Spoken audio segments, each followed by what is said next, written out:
right. I'd like to call the meeting to order. Good morning, everyone. I think everyone's here. Lonnie, I just saw her.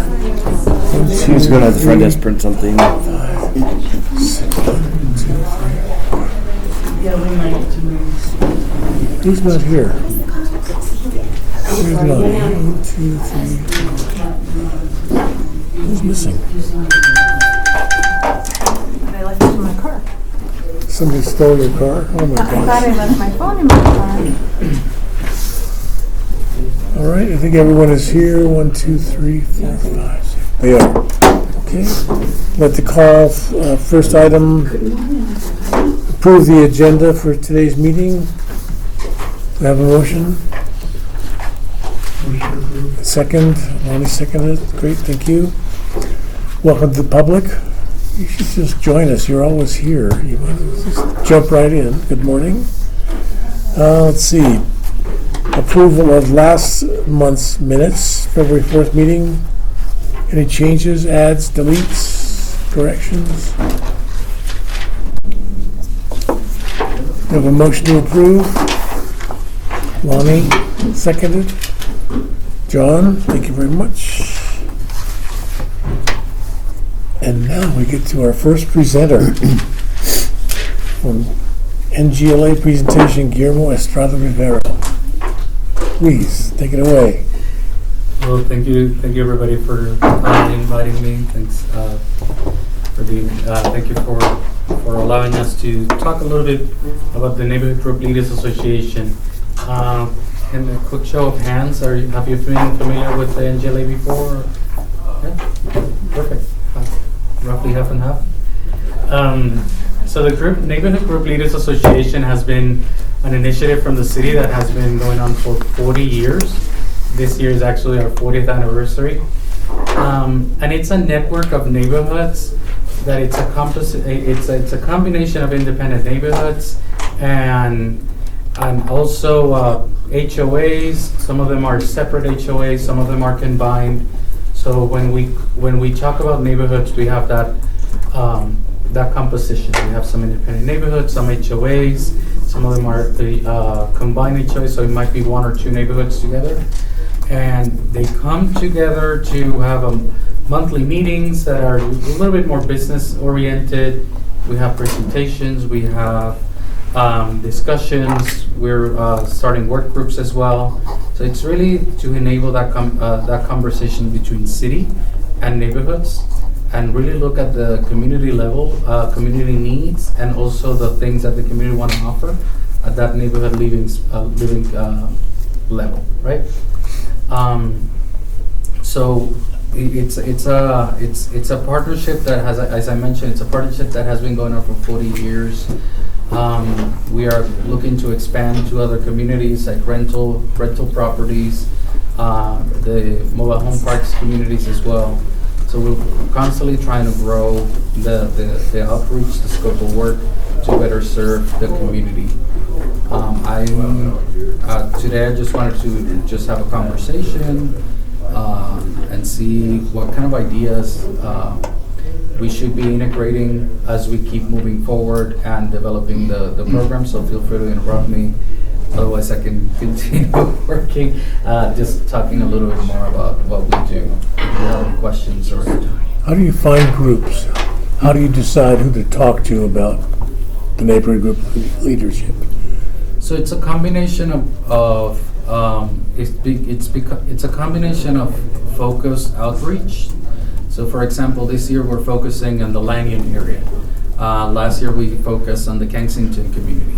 So every time we partner with the communications team, parks, and other departments that might have projects, different areas, we come in, we help with technical support, and we also enable conversations on do you want to be included in an email list to know about the classes that we offer, the incentives that we offer, which then leads to one of the other things that we do is that we offer a grant called the Discover Neighbors Grant, and it's a block party grant. It's a very simple process. We give you money to do a ice cream social or a community event. It could be it could be whatever you feel it's appropriate for your community, and we help you get that conversation started. You get this ice cream social, and then we encourage you to develop a list of contacts, so you can start checking in on your neighbors, making those connections, and we're there to support you in case you want to create that neighborhood group, that network. After that, there's a process in which you get a neighborhood organizing meeting, you get some agreements and all that stuff together, and you form that neighborhood group, and then you register as an active neighborhood within the NGLA network.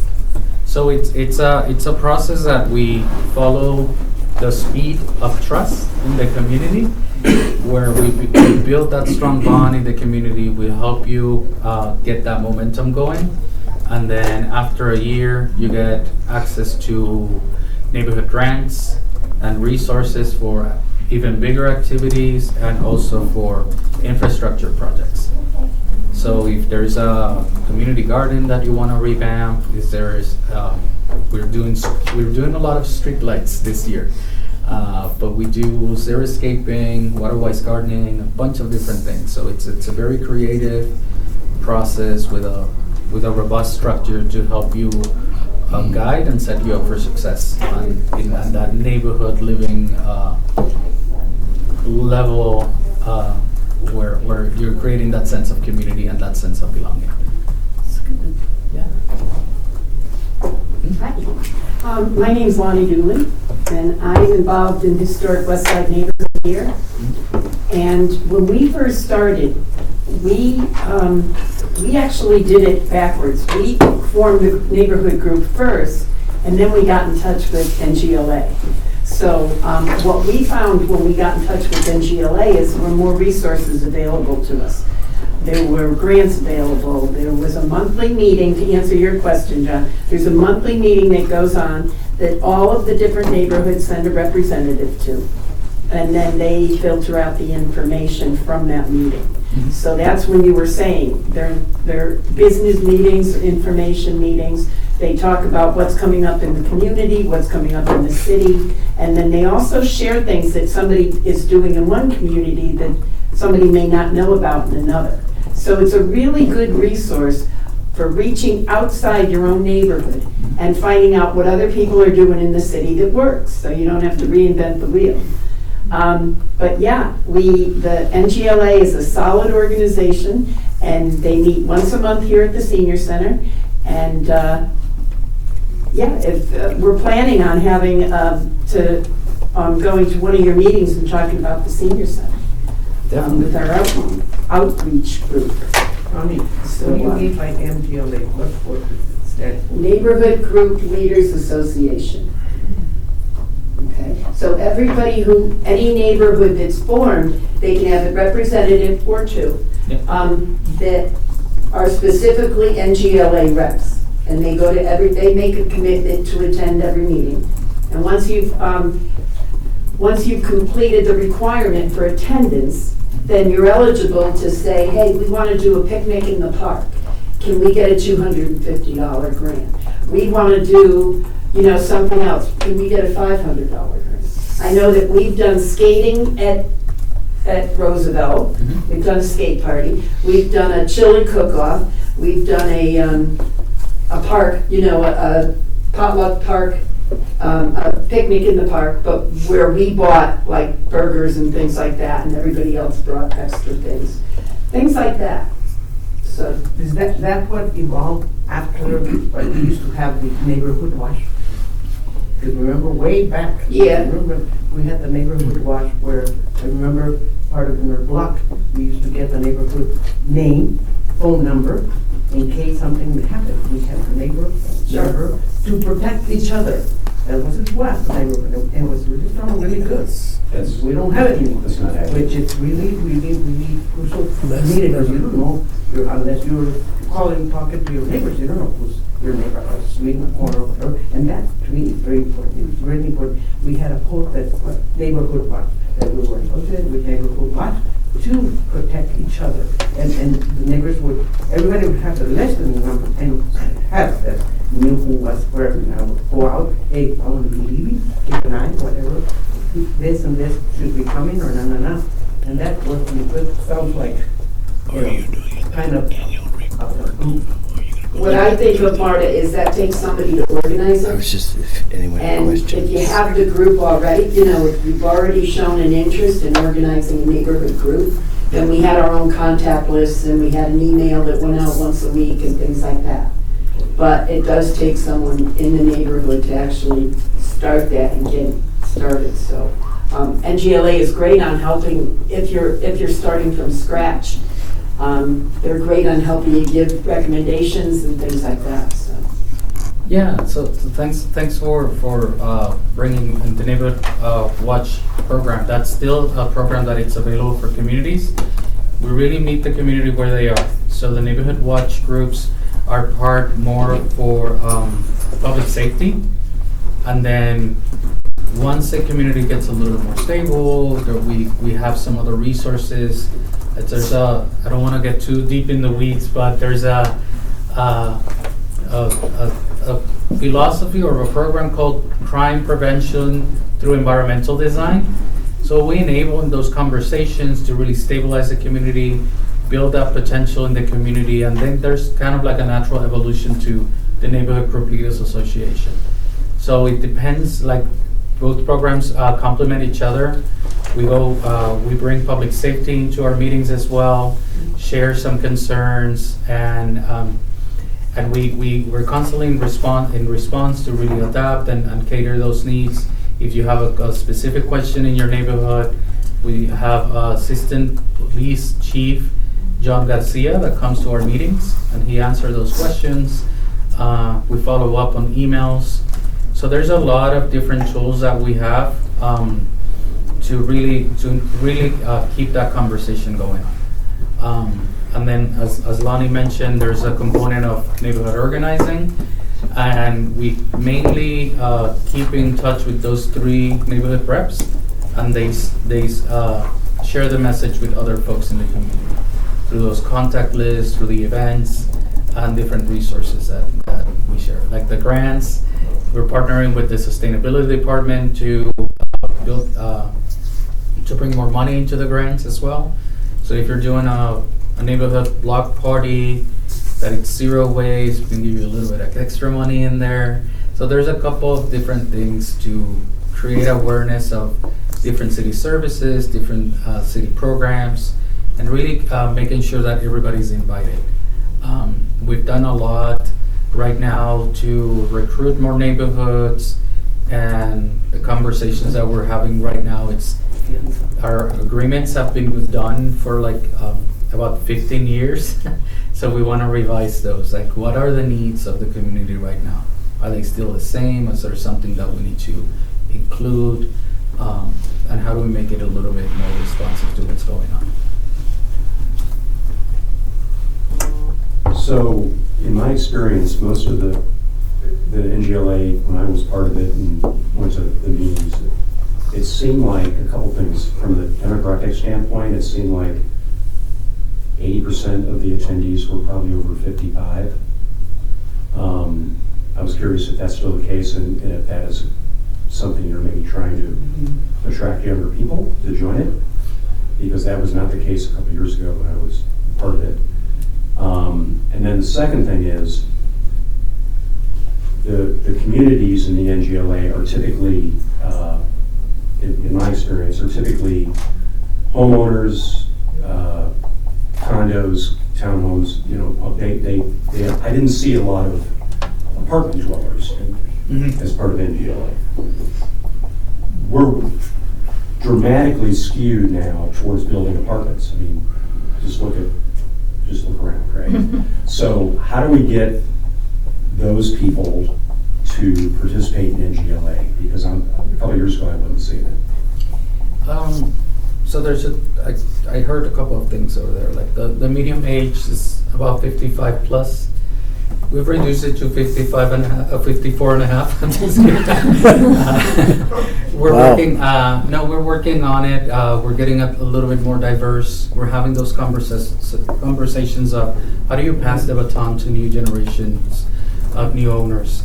It's gonna take some time, but we're seeing new leadership coming in. Because it is a program that has been going on for 40 years on neighborhood ownership. It's mainly about the homeowners and condos, but we are working now. We are going to have a new team member coming over to do active engagement with other sectors in the community. Our team is 2/3 bilingual, so we're trying to actively also reach to Spanish speakers, and then really engage with other groups to see what other communities we're not reaching. So it's coming.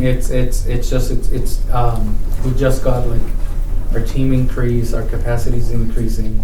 But instead of us just coming in with an idea, we want to partner with you, with other community members to make sure that these new ideas are aligned with the community needs. Like you mentioned, renters, mobile home park communities, Spanish speakers, and other communities that we want to serve. But we do have the Landlord Tenant Training Alliance. There are other programs within our division. So if there's immediate needs about renters, about landlords, community managers, we also have other related resources to meet those needs. I was going to follow up on that, actually. I'm glad you mentioned the Landlord Tenant Alliance. I was also curious if, when, before I lived here, I was part of a tenants association in the apartment building that I lived in. I was curious if NGLA interacts with tenants associations as well as part of your community efforts. None at the moment. That's what we're building towards. Okay. Our new neighborhood resource specialist or resiliency specialist has some specific experience with renters, and other communities beyond the traditional homeowners, single-family homeowners, or condo owners. So all this is under the HOA, all these programs that are going on? Not HOA, but we do work with Do the HOAs. HOA. Do you feel people are accepted or attend? I'm talking about the Hispanic population, okay? Because Yeah. I've heard a lot of concerned complaints about HOA. I said, you need to get involved. You need to be part of the board. You need to go to the meetings. So if there's something that's going on that you dislike or don't like or don't approve or don't understand, that's where you find out. Yeah. And it's trying to get them motivated, that they feel welcome and they can go. Because we bought in a home, now we've got HOA to tell you can't plant chili here, we can't plant that where, or the color of your painting. It's very upsetting, and because of lack of understanding, comprehension, or buying into. So the outreach has to really happen, so they can know and understand. I know these are bilingual, which is very important, very crucial, because there's a lot of them, of the renters, not of 50 or 41, jóvenes, young ones, that are starting new families. They're young, and it's that category that needs to be outreached to. Yeah. So I want to be mindful of time as well. I feel like the commercial of, but wait, there's more. So we do have, through the Neighborhood Group Leaders Association, we have an educational component called the Neighborhood Leadership Series that provides HOA classes, community leadership classes, sustainability classes. And this year, since 2 years ago, we've been very intentional of offering some Spanish classes.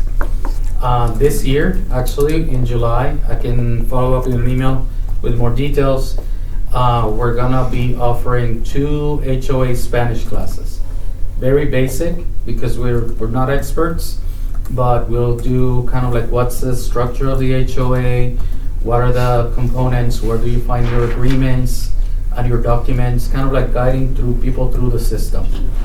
What we've heard is that there's a there's a little bit of confusion on what's an HOA, what is a management company. We always hear, look, we fire the HOA, it's like, you can't do that. And then kind of like, what are the agreements, what are the maintenance obligations? So we're gonna do 2 classes on HOA Spanish to build that capacity. We'll send you more information about those. Those will be very valuable this year, yeah.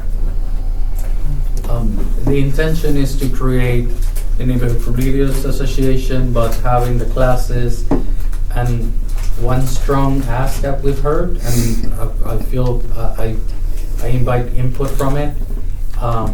We want to create an HOA network to support the state level efforts, but here at the city, like what classes do we need to create? How do we help them navigate the system? How do we connect them with city services in a way that makes sense, because they have multiple layers, right? The HOA has to, like the city has to contact neighborhood programs, and neighborhood programs need to create a contact list to contact the board and the management company for a service. So all those things, we're trying to sort those out, and hopefully by the second half of this year or early next year, we're gonna have more of a solid plan on how to collaborate with HOAs. And it would be great to have from the beginning the Spanish and bilingual and multicultural component too. Guillermo, we have till 10 o'clock. I have a couple questions.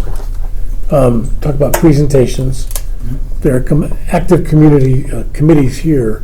One deals with advocacy. They're talking to various city council members and departments. So how do we access that? Maybe through NGLA. Second is doing presentations on what we offer here at the senior center. That's outreach Lonnie is in charge of. So how do we get that kind of interchange going between the senior center and NGLA? What's the best way to do that?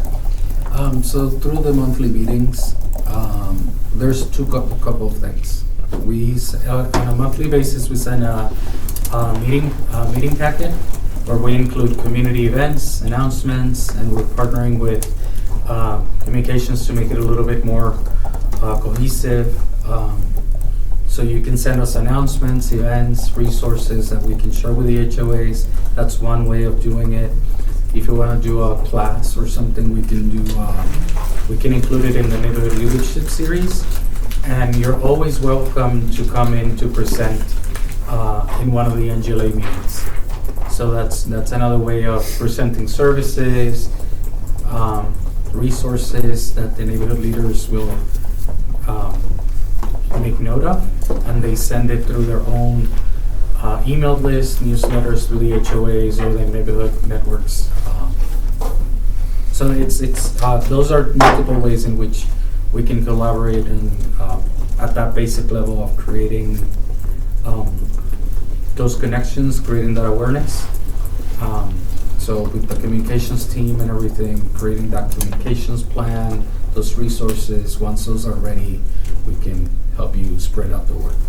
Will that come to you or go through communications? I think the first step would be, correct me if I'm wrong? To connect with NGLA specifically, Yeah. that's Guillermo. Okay. Yeah, so I would say like once communication helps create those packages, that messaging, if that's possible, then once you have those, we can help Get distributed. distribute it. Okay. Thank you. Why doesn't Dave go first? Go ahead. Oh. I'm xeriscaping my front yard. You mentioned something about that you started. Yeah. I think it's a great idea. I think everybody should, you know. So we have an HOA, and they have, anything done to the external to the house has to be approved by the HOA. So can you help with that, or what would be the first thing if I want to expand that kind of effort in my community, which happens to be Prairie Village? What would I do? Prairie Village has been part of a Oh, okay, I didn't know that. So we could probably have a conversation of reactivating, revisiting that partnership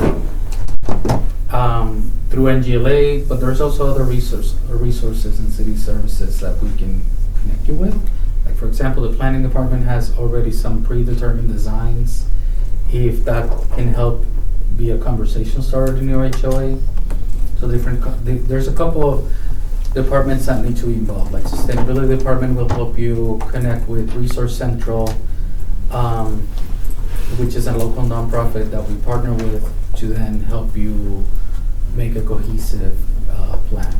So if you want to do it through NGLA, after reactivating and activating the incentives, we can also help you pay for a strategic plan. So a landscaper can give you a comprehensive design for your common elements, like those outside areas. And then we would help you year by year to achieve little by little until you. You know, I think I better contact these folks before I spend $6,500 Good idea. on the front yard. Yeah, it could be, if you do it all, it could be cost prohibitive. Yeah. So what we encourage folks is to partner with us. We connect you with other departments, other services, and then plan it. Prioritize the areas that will give you more savings, Yeah. and then you build on those. Thank you. I just wanted to let you guys know, our outreach program is just starting. So we are determining a informative kind of a draft on what information we want included. Ronnie then has a plan to reach out to you guys and do a flyer or something like that, okay? And then we also have a list of locations of meetings that we want to start talking in front of, asking to be invited to come to people's meetings, Rotary, things like that. We also want to do housing. So NGLA is definitely on it. I'm assuming we're going to be reaching out to you like towards the end of the year. That seems to be when that category of meetings, we're going to start with housing and we're going to go from there. So when that category of meetings comes up, NGLA is on the top of the list for that. And we'll be reaching out and we'll come to one of the monthly meetings and talk about seniors and have information to pass out and give to all the neighborhoods. So when you talk about outreach, is it really just sharing information about the resources available at the senior center and that kind of thing, or is it beyond that? It's beyond that because we want people to know about all the fun stuff to do. Mm-hmm. We want to start out with the idea of come to the senior center and meet a friend. You know, that sort of message. And so we also want people, and I'm sure you've seen the Go Book. Mm-hmm. First time I ever saw that, I was so surprised at all the things that are available. So we want people to know that. We want people to know what services are available, what things are available to meet their basic needs, and then move into, and what do we have for fun? What do we have to enjoy? What do we have here that people can just drop into or sign up for or go on trips, anything like that? Great. One more thing, please. You have on question what's going on, know your rights. Do you have anything, because we have a team that we can do, right? So explain to people what is going on, what are the rights are. We have cards and posters, Spanish and English, so people can know. Or even if they can use them, they have neighbors, they have relatives whom they can pass that on, which is really important. And you know the DA is also doing the outreach of Know Your Rights presentations, which is very, very important, so people can know. And also, you're there to back you up on Know Your Rights of the incidents that are happening, will happen, who knows. Yeah. So for the Neighborhood Group Leaders Association, I can't speak for the entire group. We've had conversations. Last meeting with the city managers, the topics came up. We typically guide folks to city resources. We have a page that talks about the resources and the action plan for the city. Mm-hmm. So So we're aware. We typically approach those conversations with care, compassion, and if there's, but we also want to protect, in a way, our residents. So we try to like keep it when it's requested, and we're open to the conversation. We try to not bring too much attention to that. That's what I would say. Like if there's a neighborhood leader that requests those resources, they know they have a sensitive situation. We assess what was the ask, and then we properly guide it through human services to community relations program. So we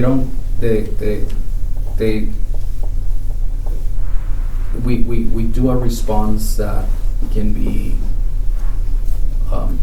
aligned with city policy of sharing resources and education through all, independent of what their living situation is. And we focus on, that's what we do, mainly referrals for those, since our program is more like neighborhood based, that would be something more aligned with human services. Relationship building, yeah, we just want to make sure that, any legal questions are directed to the right sources. And so if that's an issue that is brought up in NGLA, then our team has the appropriate referral sources for that. And definitely can answer any questions if people need resources and get them to the right place. So, Yeah. absolutely. Part of the OIT, Outreach and Inclusive Team, which has been doing a lot of presentations. for Right, technology. and so the team knows about that, And and that they, too, yeah, whatever. and they would be able to refer, and that's what, Guillermo talked about in terms of being responsive to people's language needs, and having a team that is bilingual to be able to communicate across the board and get people to the right resources where they need them. Yep. Guillermo, can I contact you after the meeting to get some resources to pass out to the group? Yep. Okay. And I'll just tell you, I brought the information from this group to my, I live in Village on Main, so I brought it to my community group. And I said to them, you may not feel that you have to worry about this because, we live in a secure building and we're older and things like that, but just in case anybody wants it, and it was gone by the end of the meeting. Because people were saying, I know somebody, I have, kids, grandkids, all that stuff, and they wanted them to know, especially the notices about what your rights are. That was a big one. We had to copy that and make more copies to give out to people. So it is an interest in the community, big interest. And they went immediately. And it's all our rights, responsibility, and obligation, okay? Because we just can't see it and watch it, but it's not my problem. No, they can be with this community, they're part of our community, it's their right, responsibility, and obligation. We shouldn't say, no, it's not mine, it's me. Yeah, and that is definitely not what I'm understanding of this, that it's just really about those legal questions. We don't want our NGLA to be put in the position of answering legal questions, but to knowing where to refer people. And so I think that's definitely part of the responsibility that we have, right? Just even across the board as people need resources. Yeah. Anything else? Thank you. That was really wonderful. It's good information to have, and I'll be in touch to find out how we can access that a little more judiciously. Thank you. Thanks, Kim. All right. Next up, Jill and Scott. Hi, my all name know. is Jill Liss, and I'm the Senior Communications and Marketing Manager at the city, and I work closely with Scott. My name is Scott Yoho, and I'm a Communications and Marketing Specialist with the city. And John mentioned that you guys were wanting to do more outreach and communications, and he wanted to have us come and share a little bit about what options we have at the city, how we might be able to help. And so I think maybe one of the places that we could start with is this resource document that we've created. And I believe it was really created for internal staff preference.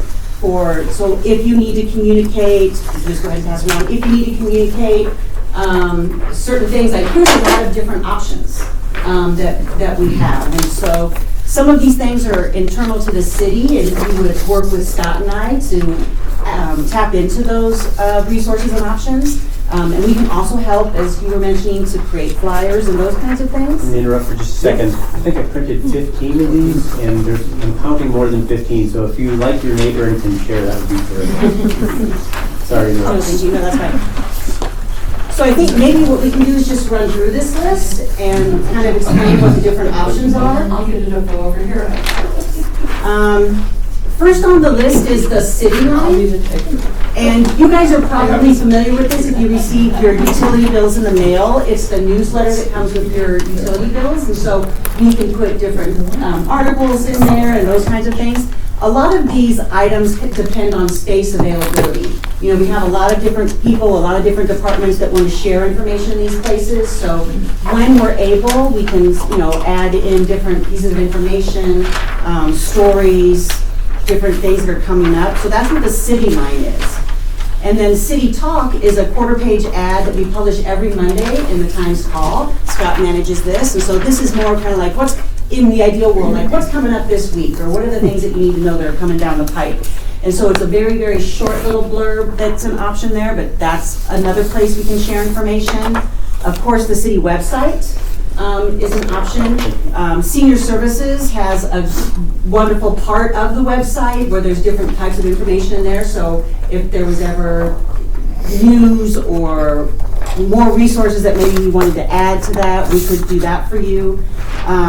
There's an online event calendar, so that's pretty self-explanatory. If there's an event coming up, we can post those.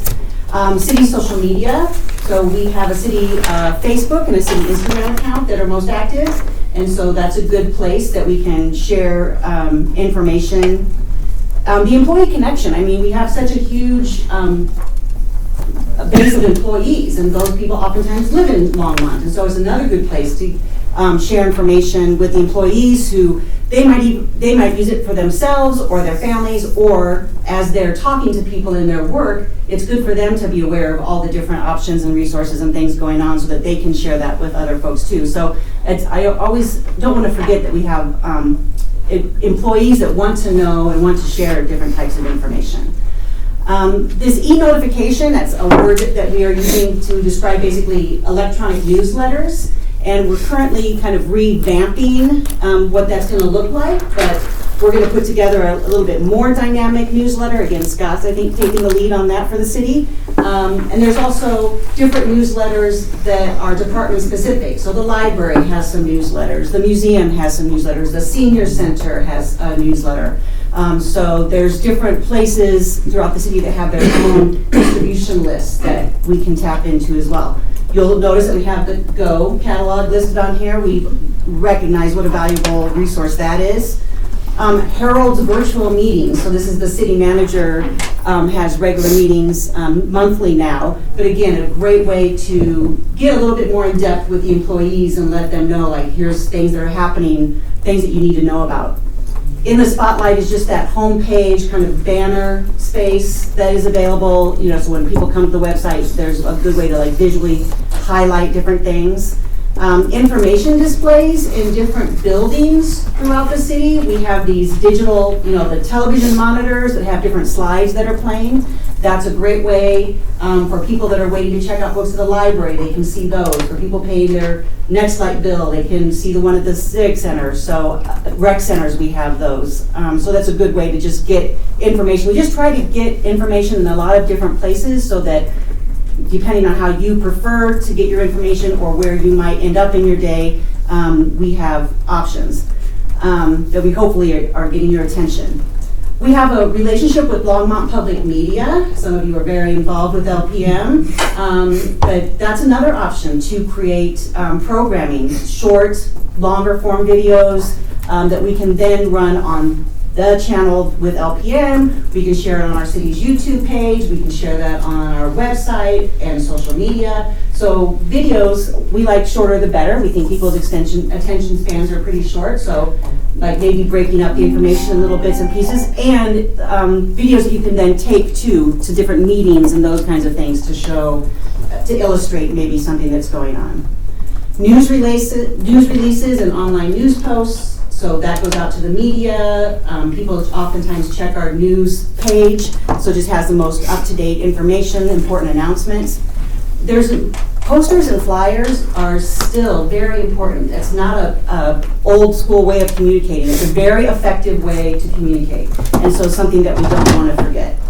The recreation brochure is something that goes out 3 times a year. It's a pretty substantial piece where we have a couple pages that are assigned just to city news, and I'm working actually with Sue Ellen right now at the Recreation Department about how we might refresh that and provide more timely and updated information. We also have a library catalog and a museum catalog that goes out fairly regularly, and so sometimes we'll be able to get some space in those, and those are just being delivered directly to people's homes in the case of the recreation brochure, and then also just in like book racks and those kinds of things at the library and at the museum, those kinds of things.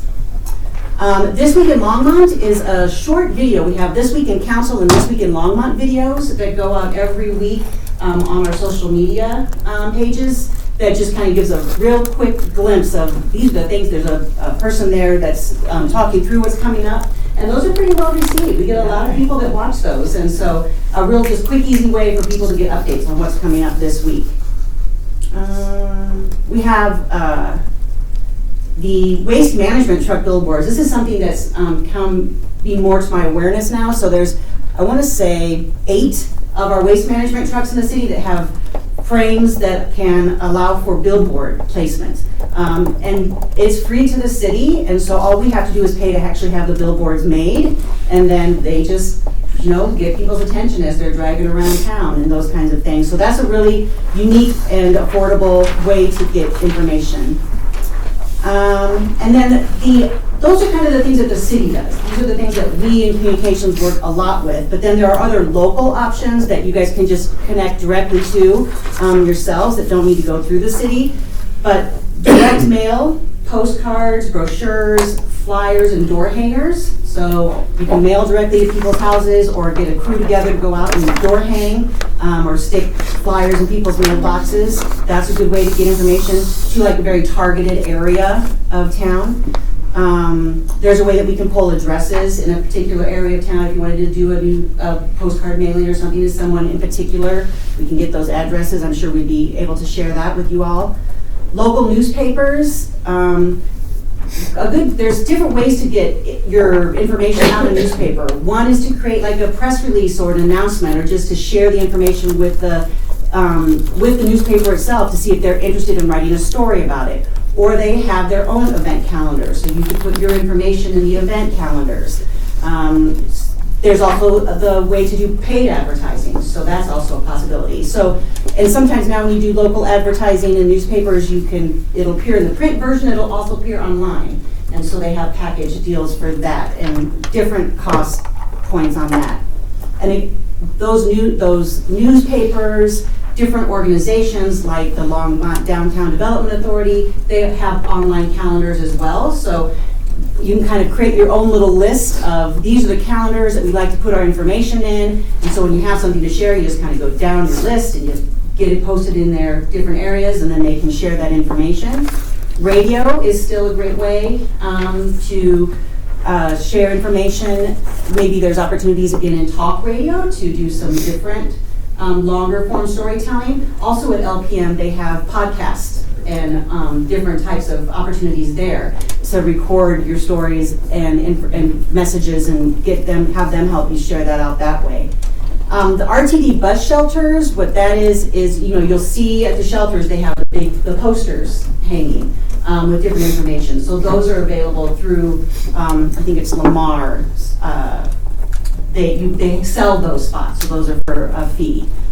And then Visit Longmont, again, is another partner that has some good opportunities to share information on their website and in their e-newsletters and those kinds of things. They have an event calendar as well. Events is another option, so you could I know Recreation Services supports a lot of the community events in town, also LDDA, but they oftentimes will offer opportunities for you to become a sponsor, or you can be a vendor and have an information table, so that gives you the opportunity to be in front of people, have some conversations, hand out some information. These are just a sampling of events. We need to update the Rhythm at Roosevelt one because that's not happening, but 4th of July this year is going to be a 2-day event, so there'll be fun events and activities happening there.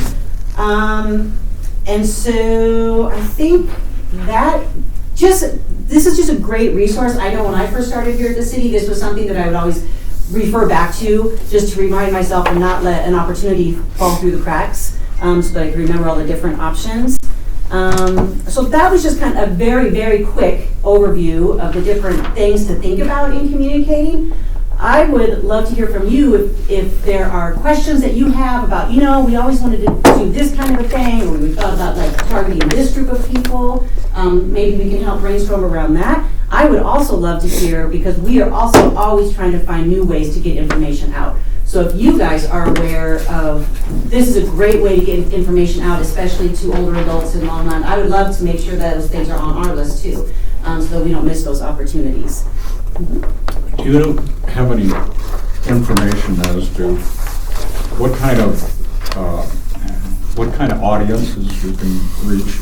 In other words, which of these are the most effective to reach, like senior citizens? Seniors, older adults? We honestly feel like your newsletter and the Go catalog are really fantastic options. Those are resources that people tap into. I think the City Line newsletter that goes out in utility bills is effective also. We recently did a communication survey to find out how people hear about news from the city, and its email is very top of the list. But also the City Talk ad in the Times Call is something important. So I think that Times Call local newspaper is important, whether, again, it's a story or an ad or an event in there. So I think the newsletter is effective too with that particular group. So, am I missing? Can you think of something else? No, the survey really did emphasize that across the age groups, people prefer to receive an email, which seems kind of counterintuitive. We all get so much email, it seems like we get too much of it, but that seems like the way that people have, at least in the survey, requested to receive information the most. So when you think about doing outreach to folks, you guys have a fantastic newsletter here at the Senior Center. Maybe one thing to do is to really encourage people to sign up for that newsletter. Create a QR code or create a link where they can go and sign up. Is that feasible? Do you have an online space, or how do they request to get signed up for that? It's on the website. It's on the website.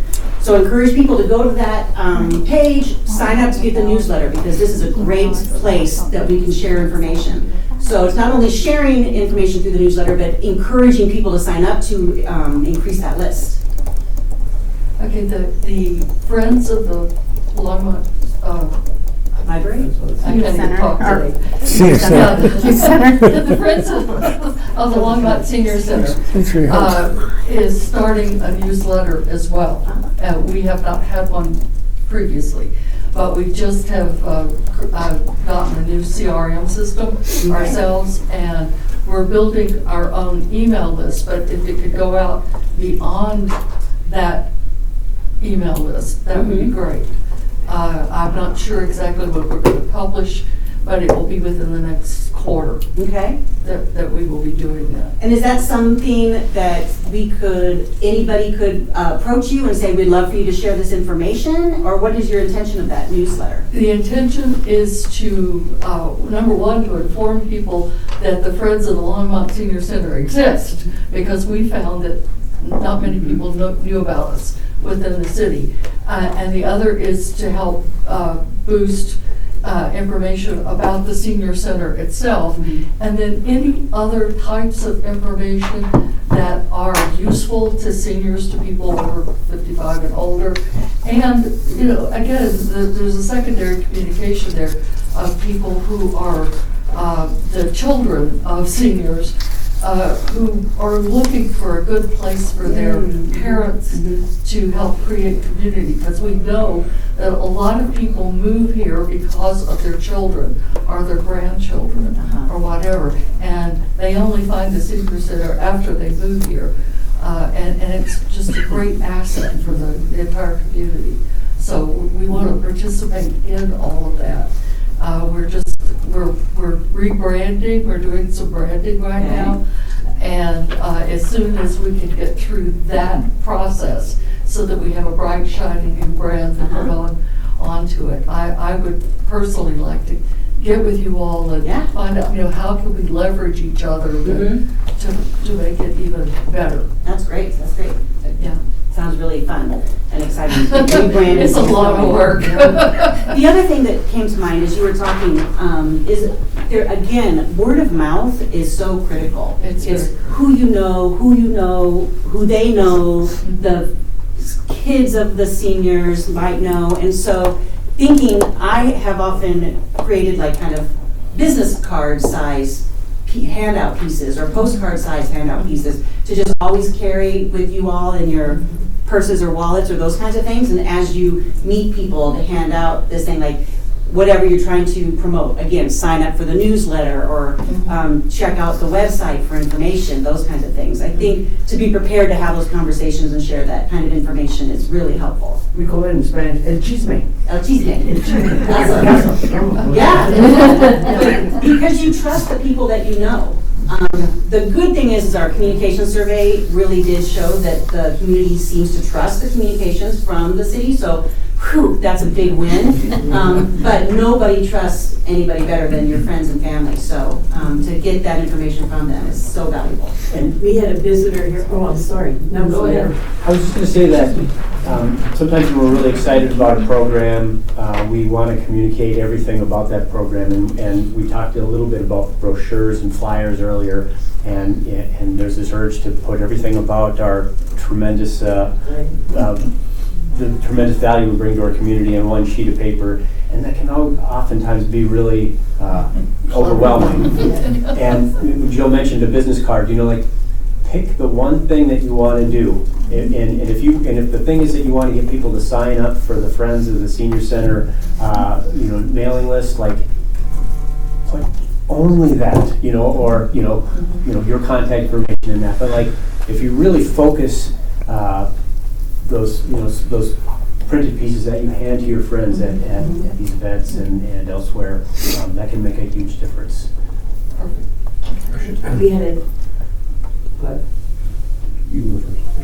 We had a gentleman who came to visit, and he said maybe put a button on everybody that says, ask me about the senior center. Right, love that. And we laughed about it, but it's a possibility. We're looking at all options, and that's a direct way of saying, I know about the senior center, ask me if you have any questions. And just to give someone that open permission to ask. I mean, that's just that invitation. I think that really helps initiate those conversations. I think that's a great idea. Those buttons are coming.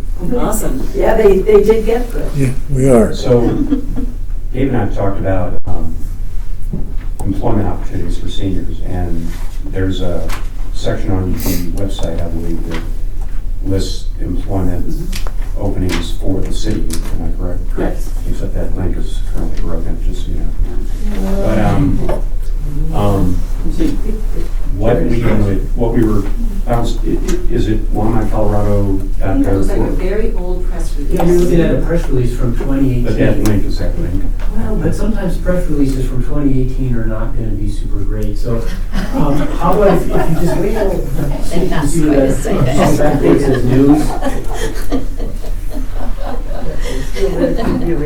Yeah, no, it's not us. I'm not criticizing John in any way. We can fix that. But we have a new website, and it has all this archival information about all the press releases we've done in the end. And so that isn't really the first thing we want people to find. So you're in news right now. If you go back one more level to the top level thing, or maybe just type instead of news, type in job. I think it's actually that easy. Let's see if it's the jobs. There? Yes, let's try that. Okay. So, And this is so if you go to longmontcolorado.gov/jobs, you get to this page, which is kind of hard to navigate. It's kind of a dense page, but there's all sorts of HR legal stuff that drives what appears on that page. But if you scroll down, that is a place where you can search for jobs. So our question is, it would be nice if we could have this job site optimized or changed a little bit to have a section where jobs that are applicable to seniors. Right, because out of all these jobs, there is a subset of these that seniors could potentially apply and do that job. Can I respond to that? Changing that page isn't going to happen, and it's frustrating. It isn't going to happen in the short term, and it's kind of out of communications controls because it's run by human resources. But what we can do, would be really easy, is to create a different page that has links to jobs that go into that website. And so right now we're working on, we just kind of changed the way the city sends out emails each week advertising what jobs are, new jobs are available this week.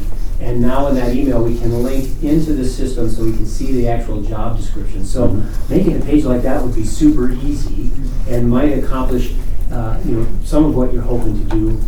And that page could live on, if you had the blessing of the senior center, it could live on the senior center page, or it certainly could live on a Friends of the Senior Center page. And I'm glad to help with that because I actually create the job alert emails that go out every week. And so I'm familiar with both the strengths and the frustrations of the site that you get to. But there's a way around that. I wonder if there's other really targeted approaches.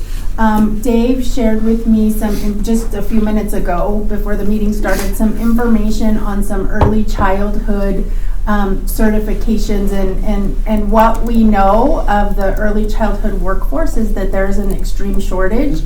And so we coincidentally had the opening of our Ascent at Hover Crossing yesterday, and our early childhood provider is Aspen Center, the Our Center, and their executive director, Mark, talked about, hey, because of the workforce shortage, if you know of anybody that is interested in providing early childhood care, please send them our way. And so I'm wondering, that's a great idea, but I think that there's also some other really cool targeted approaches to take. And so Dave was going to send me the information from this early childhood organization, and then I was going to kind of make some connections there. I think maybe that's something for you all to consider, and then how you operationalize that through working with senior services staff might be something to have more of a conversation about. So, and I'd also like to put a plug in for the recreation department. This is this time of year when they're really looking for seasonal employees for the summer, whether it's at the rec centers, at the pools, doing work in the parks and those kinds of things. They have job openings that I think are part-time to full-time all year round, but right now especially there's a big push, and they are always in need of folks. And I definitely know retirees are a group that often is a good fit for them. I'd like to throw in volunteers. Could you advertise volunteers? I'm not quite sure how that would all shake down, but volunteers as well. And the thing I mentioned earlier, that email being really, really powerful. So we can create a web page that has, hey, here's some jobs that are, ideal jobs that are available to seniors. But nobody's going to find that web page and all the other web pages, on our site. Send an email. A link in our newsletter, a link in your newsletter would help drive, because we're coming at it from. And it could be sent to our list. Right. Sent to the list that you developed. Definitely. So it's a couple of small things put together, gets pretty powerful. So Scott, we would maybe set up a time we can have a conversation with you about. You can reach out to me anytime and we can figure something out. Okay. And so I have a funny last name. My last name is Yoho, Y-O-H-O, and you can email me at scott.yoho and then it's longmontcolorado.gov. The same address as everybody else who works with the city. I got one other thing to throw in for what it's worth. That the reason we think, John, volunteer opportunities advertised somehow is, beyond the senior center, is that I've read some research from several places that 1 out of 4 volunteers wind up getting hired. Yeah. Yeah. There is a page, longmontcolorado.gov/volunteer. There's a page of volunteer opportunities with the city. Right.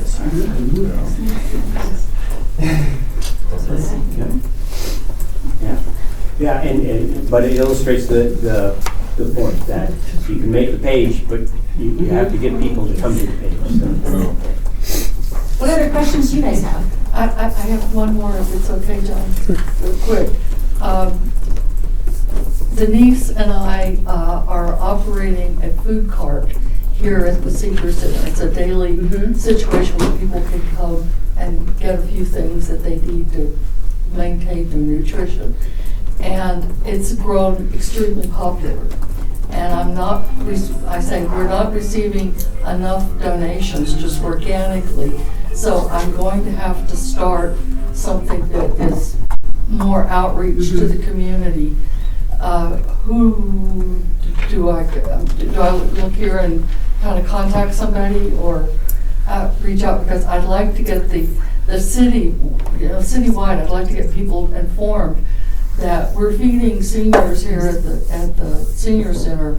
They have Meals on Wheels, and after that, my observation is that people, after having their meal at Meals on Wheels, stop by the food cart and they pick up a can of chili, a can of soup or stew, a few snacks. It's whatever we have there because it changes every day.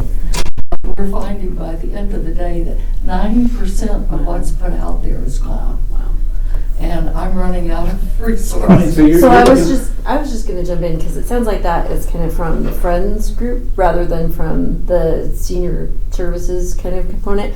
And I know that there's a blend. We're working together in collaboration. Working together. I just want to be able to let people know in the community. I do plan senior center outreach and all of that, and I've already started going, oh dear, oh dear, oh dear. Trying to make sure that there's enough food. But I would like to be able to reach beyond just the senior center community, if it's at all possible. Just as an example, I told my hairdresser on Friday what was going on, and she stopped by my house on Saturday with a sack full of groceries. There you go. Which was helpful, extremely helpful. But I just don't want those carts to be empty. I'm concerned about that. The Friends thing is a thing that we kind of maneuver through here and also with the library, similar type of situation there. And, you're supporting the work of the senior center. And so if we can help and it makes sense and it's not a too big of a draw on staff time and resources, we can make that work. And sometimes it's just being aware of it so that we can add in a line of that and something we're already going to send out or something. So Scott really is our communications connections to the senior services group. Okay. And so he works with the staff a lot, so you can work with the staff. Yes, that's what I heard. Okay. That's what I was going to say. I think the best thing to do would make sure so that there's not communications lines that are crossed and we're not all working on different aspects of this, is to really run that operationally through the staff, and so have Ronnie be your point person on that if he needs to, designate another staff member to cover for that. We just want to make sure that that our city resources are used for city designated functions. And so the easiest and cleanest way to do that would be to go through staff. Okay, absolutely. Go through Ronnie. He has, part of our department work plan is really looking at food security issues just across the board, whether it's housing and community wellness, whether it's senior services or youth services. Like, he has a bigger plan that he's working with other division managers on. So he would be the best contact to make that happen, and then be able to tap into our resources within the city. Yeah. We actually And I had that wanted to- conversation with Ronnie. We Absolutely. Yeah. start the food table, which Scott took a Uh-huh. 2-page advertising that we wanted to create down to a half page and said, this is really Yes. not all this, just this. So same process, right? Exactly. And what's evolved is this food cart, which is just went online in January. The food table's been going since June of last year, and the participation is just growing. The Friends saw a way to collaborate and start doing the table and the carts to give people 24-hour or 7-day a week, 6-day a week availability. And the Friends and the Senior Center applied for a grant to support the food table and the food cart. So their is very clear. Yes, you may have a spot right back there in the corner. Well, up here, now back in the corner. Yeah. And so it's just an evolving process. So Yeah, and there's some bigger, like we as a department are exploring like how to provide extended opportunities for meals, whether it's Meals on Wheels, or like how do we provide meals for people who come in after hours to work with the resource specialist. And so I think this would be part of it, and there's some lessons learned that we have from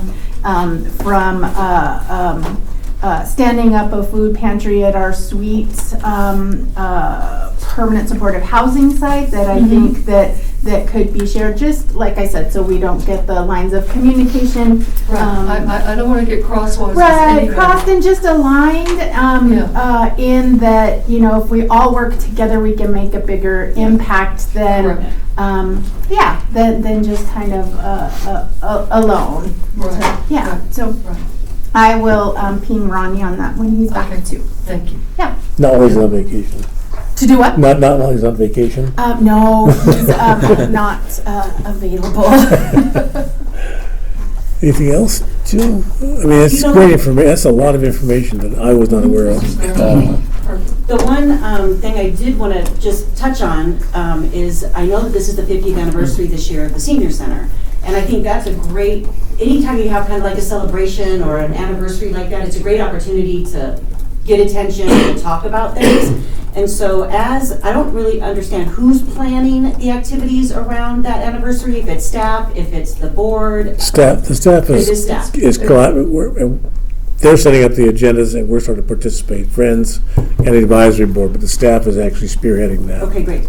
We just don't want to miss the opportunity to support that effort. I'm hoping some of you have heard about that this year is the United States 250 anniversary, Colorado 150 anniversary, Longmont 155 anniversary, it's NGLA's 40th anniversary, it's the Senior Center's 50th anniversary. Jeez. So there's a lot of cool things to talk about, and we want to be proactive and support the promotions of whatever the 50th anniversary work is going to be, and help however we can. So just don't forget about us. We're here to help and want to be part of that. Right. And to just elaborate on it a little bit, we can be helpful in setting up a marketing plan for the event. And some of these opportunities that Jill shared today have a crazy long lead time. Like the lead time to put something in the city line item that goes, it's a printed item that goes in the utility bill, is way longer than you think. Like think 3 months, because it has to be printed in, Venezuela and shipped to Somewhere else. Siberia. And then back here. To be stuffed in the envelope. I mean, the process is crazy long. So the sooner you can get us involved in helping come up with that marketing plan, we can make sure we don't miss any of those communication deadlines. So would we talk to you about how to do something like that? What's the best avenues for us to approach some of these?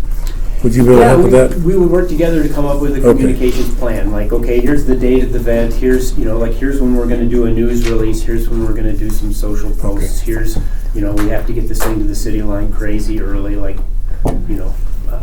sorts of things. So as Lonnie's doing the outreach program to these various facilities, would she contact you then to see if there's something you can publish or put together for that group? She's going to some of the housing people, You're the one that we talked to about Say that that. question again, John, I'm sorry. Lonnie's beginning to put together as a list of people we're going to be doing outreach to, various Kiwanis, Rotary, Okay. also the NGL, Housing Authority, whatever. Should come to you to develop some kind of a brochure or some kind of handout. And this is through the senior center, or is Yes. this Friends? So No, this was the senior Yeah, center. so I'm These glad guys to just, friends are just visitors. John lives a split They're life. they're the public, they're the public to be heard. Right. Yeah, I'm glad to help with that, you know, Okay. and where my knowledge stops, so I can help research who's the next person to look to as Okay. well, so. Great. All right, Lonnie? Looked like you had a thought. No, I was just gonna say, what we're doing is we're starting with our script. We're fine tuning it so everybody on the committee has input and does corrections and wants to make it as clear as possible because they're the ones that are gonna be speaking it. You know, they're the ones that are gonna be sharing it. So that's what we're doing right now. I don't know that we're gonna get involved with having staff do too much as far as paperwork. You know, I honestly think what Ronnie and I spoke about is have you guys do a brochure when we, not a brochure, I'm sorry, a flyer, when we get our script ready. So that people will be going out to speak at meetings with a flyer to hand out and the script. We're also going to have friends join us whenever they can, so they'll have their script and they'll have their flyer or paperwork to hand out. And that's going to be about it. So I honestly don't think we're going to go as far as to have staff do a brochure or anything like that. I don't think that's in our plan. I think it's just to have flyer and, you know, information to share at meetings, and then, you know, email addresses to give to people and say, hey, if you want more information, here's where you can call me, you can find it in the Go. We really want to make sure that people are aware that they can get a lot of information from the Go. And that they can go online or they can get a book and they can delve into it themselves and find out more information themselves. So Yeah, that's kind of our plan right now. we don't intend to burden staff with this at all. It's the same help we had in the peer support, which you did for us on the food table. Those brochures were the first one we put in the city line. Was the first time we actually got people responding for peer support based on the one you nice. created for us. Had never had that before. Oh, that's great. Yeah, really great feedback. Almost immediately. The city line came out, we had half a dozen referrals within the first week. Same with the food table, once that brochure, the short version, short. Well, and that is one kind of question that I had about how the Friends work together with the senior center. Just that we do run into situations where we were super passionate about a program that's already at capacity and want to make sure that you all work together to not advertise programs that are already at capacity. You know, it's like, like if all the trips to, you know, Venezuela? to Venezuela are already booked, are already filled, and there's a waiting list, let's not put an ad in the city line promoting that, because it's just going to lead to frustration. Well, That's the piece that Ronnie talks a lot about, is that, you know, this building is bursting at the seams. Right. And so we need to be really careful to send that message, like, y'all come, and then people are coming to already full programs with wait lists. And so, like, what is the balance of that? And I think that working directly with staff to get that, like, these are the areas, if we have any areas, Ryan, if we have any areas that we don't have full registration, like, these are the areas that it would be great to do outreach in. How to Yeah. highlight those. Yeah, so that's a really good point, Scott. Thanks. And we've been kind of walking that line, you know, saying Yeah. we don't want to get people so excited that we wake up one Monday morning and there's a line at the front door. Right, and then and we don't have the Right, and they don't capacity have to the serve, capacity, because then what kind of message is that sending? And so just being really targeted. We really want people to know about what's available here for themselves, for their own health, but we also have to be careful of the fact that there are wait lists now, so we don't want, Yeah. you know, that to be an issue. I was here yesterday and was just amazed at the traffic of people in and out of here. It was so amazing. I'm happy to report a success story, which happened yesterday, meeting with Ryan, because I co-teach a class here at the senior center on Tuesday mornings. And we have been in room G for like ever, and we have grown past the capacity. We do a hybrid, which is lovely. So we had 15 people on hybrid, and then we had 22 people, and you didn't hear that number, in the classroom. And we knew we would reach capacity. So working with Ryan, we're going to switch with another smaller group who doesn't use the technology per se in the classroom. With the new technology in room D, D. Yeah. I just want to make sure I remember it correctly. We're going to be able to go in there and then hold the number of people who come to our class, which we're grateful for, and then the people who are in room D will be able to have it's a room big enough to hold all of them very easily. And so we're just going to switch over. But without the technology that that the Friends has just purchased for the senior center, that could not have happened. So we've got goodness going around everywhere. You're already seeing a success story. Already a success story. Jill, anything else you'd like to impart? Thank you so much. That's incredibly valuable information. We will be in touch, Scott. Oh, we won't. All right, next item. Tina, focus. Annual City Council presentation. Just a note on that. We're going to be girls. She told me to be Girls, be quiet. Thank you. Sorry. Ladies, not girls. Pardon me. City Council presentation tentatively scheduled for later in June. I've asked John to help me start to put that together from a PowerPoint presentation to include housing, advocacy, outreach, and a food table for the presentation to the council in June. So that process has started. We'll bring it back to the board as that moves along. Annual report. Ryan, any questions we should ask them? They should ask us. They should ask you. Yeah, if they have any questions. Have you seen the annual report that was included and went out to the board? Any questions, adds, subtractions? Congratulations to Ronnie for putting it together. Anything? Okay. We can come back to that if there are any questions. Somebody said?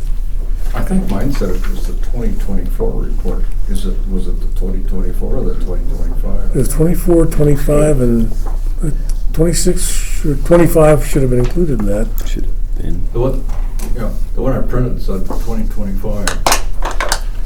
That's what we're looking at. The one we looked at, I'm sorry, was 2025. Yes. The one that was printed with the other material was 2024. I have 10 copies of the draft we can pass around. Well, it's like Take a look at. I'm not very good at this stuff, so I might have printed the wrong thing. That's the one that was drafted for you all to look at. I thought it was attached. Apologies. Take a look at it. We can discuss it at the next board meeting. Again, it's just a draft. Feel free to add, delete, improve on. Lonnie, do you want to save outreach planning for 11:30? We can do that, because that's how we kind of planned. Yeah, that's like. So if everybody else had to. I don't know how you ended up. Okay. Manager's report. Okay. We'll postpone that till next month. I don't have any, I don't have a number. Actually- You didn't have anything. No. So the manager asked me to say he'll be reporting to you when he comes back. So Yes, that's the next meeting. absolutely. That was his So we report. don't want to get anything wrong. No. Councilman Popkin? Thank you, Chair. First of all, I just want to thank the board for the continued robust conversations on multiple different topics, particularly on outreach today, but also over the last few months. I've seen a lot of outreach-related conversation. If a tree falls in the forest and no one hears about it, does it really matter? And I think that's the question you guys are all working on, trying to make sure that all of the different services, programs, policies are communicated effectively. So I just truly appreciate all of the thoughtfulness that this board has spent time on, and outside of this specific forum too. Thank you. A couple topics I wanted to walk through, a couple more specific to seniors and senior center, and then one or two more broad conversations that I thought this group might be interested in. Number one, certainly City Council and City leadership are aware of the YMCA's closing, the effect that that is having on many of our senior residents. While we know that we have various recreational programs around the city, including at the senior center, we know that that's probably not sufficient for the volume of people who are interested. I've heard specifically from seniors who are concerned about Parkinson's programming and all of that. So just know we are very much paying attention to that. We're very aware of that, and also share the frustration and concern that a lot of community members feel on this topic. And we know that the YMCA closed at the end of February. So this is very real and present for people right now. Many of you are probably familiar with what the city has said on this, but if you aren't, I just wanted to make sure that there was just some clarity of accuracy of information going around. The city has been approached and is considering options related to the YMCA facilities, but any arrangement of that would and is requiring careful evaluation of the costs, the operational and community needs, and impacts, as well as public input and approval through City Council ultimately, if we were to proceed with anything there. The YMCA's announcement, from the conversations I've had and the communications I've received, speaking of outreach, their announcement may have created the impression that a transition of facilities or ownership is imminent. That is not accurate. And we want to just be transparent. There's no timeline for this decision. We're still evaluating all of the relevant facts on this. And we're trying to do our best to understand kind of what the reality would be if we were to step in some way, shape, or form here. Yeah, John. Didn't Harold say, maybe it was in Times Call or somewhere, he indicated that he thought it would take money-wise to do the refurbishments that are required, some sort of capital improvement project, and then the ongoing maintenance? Yeah, great. It wasn't insignificant. It is not an insignificant situation at all, and from a financial standpoint or operational standpoint. And you know, we're still refining the numbers on that, so I don't want to give specifics on that at this moment. But it is not an insignificant amount of funding, and when I say funding, it's taxpayer dollars, right? And it's not an insignificant amount of, to my knowledge at this point, of facility upgrades or improvements that would be needed, which obviously takes money and time as well. So we are genuinely interested in trying to address this and continue what we can, but we have to, for the sake of the entire community, financially keep that in mind. We are cognizant of the desire for recreational programming and services, and our recreation department maintains a lot of different facilities, outdoor and indoor. We're also aware of a ballot question that failed in 2023 to address more recreational needs. So we're trying to balance a lot of things here and figure out if this is the appropriate opportunity for us to help expand city-run recreational services. Yeah. Dave and I were at the city coffee with the council at Harold and spoke about this, and it was the Senate over just opened. There were over 100 people there, and to a person, they were very supportive and understood exactly what the city was trying to do. Any negativity was the experience of dealing with the current owners of the YMCA. Very supportive of what Harold and the city staff are doing to make this work if they can. Yeah, I appreciate that, John. Yeah, I mean, that's the biggest challenge, right? This is a situation outside of our control. Yes, the YMCA is a nonprofit, but just like if a gym were to close in the community, we don't inherently look to take on, every single business or organization that closes. We recognize that there are many public benefits that come with recreational services for sure, and many of the programming that's going on that's very specific to certain communities. So we're very cognizant of that too. So I appreciate that. I think at the end of the day, the financial decision ultimately comes down to a couple things: what we can afford, and what's required on the facility side to do safely and legally from our perspective, and ultimately what the YMCA will sell things for. And so, a lot of that ball is in their court in terms of what they're looking to get from that, and then how the city responds in those situations. Yeah, Dave. Switching subjects, I understand, I don't understand it very well, but I understand the process of appointing people to the advisory boards is going to change, or in fact has changed already. And has gone, if I'm summarizing it right, it's gone from people like us interviewing people, asking them some standard questions, ranking them, then providing that to the city council, and then they make the final decision. That's been changed to just providing the notes and the tape, I guess, or the video of the interviews, and then the city council would make the recommendation from there. If that's right, somebody said, and I think it might have been you, that really weakens the role of the advisory boards. Some people would argue we don't have that much influence anyway, and this would take away from the kind of influence that you might have to prevent strictly political kinds of appointments being made to the advisory board. So, am I overreacting, or am I accurate, or what's your reaction to that? Well, my first reaction is this was bullet 3 on my list to share. Very efficient. Thank you, Dave. So I'll jump to this. Happy to come back to the YMCA topic if people have more questions. So I'd also direct you, if you haven't seen it, to the city's statement on that. It's public. If you just search City Longmont YMCA statement, you'll find kind of what I shared and a little bit more. To your question, I shared a little bit about the direction that this was heading last meeting. And there were some recent changes that happened in between that. So just for everyone's awareness of what the now, Jen, correct me if I'm wrong, I believe approved process, right? That was final approval, I think, last week. Yeah, what was approved last week for the new board interview process is that the boards will continue to interview candidates. They will continue to score and rank based on the interview criteria, the candidates. The city council liaison, myself in this case, but the city council liaison for each board or commission will kind of join that nominating committee and for the interview process. City council will no longer be doing specific interviews, and we'll just watch the recordings and take the note and get the feedback from the boards.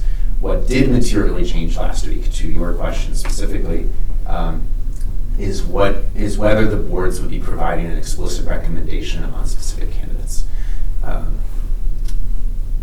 That was not a unanimous decision, but a majority of council voted to say we would like the rankings and the information that you get from the information, but not a formal recommendation on candidates.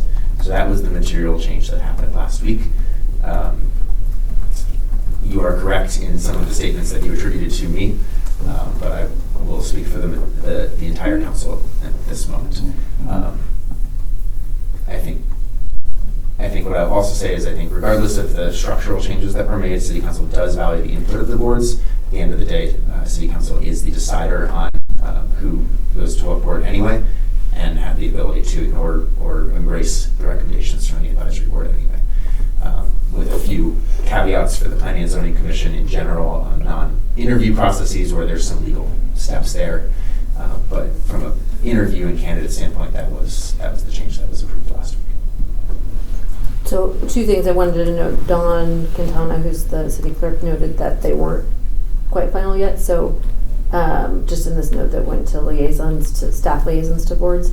So she would follow up with all of the staff liaisons after March 10th. So just as a point of clarification, and if you said it, I'm sorry I missed it, but for clarity, that the nominating committee would be comprised of at least 2 members, so it could be the whole board of the board and the staff liaison and the council liaison. So just wanted to, yeah. The only material change, I believe, in the last few months was the addition of the city council liaison into that little posse there.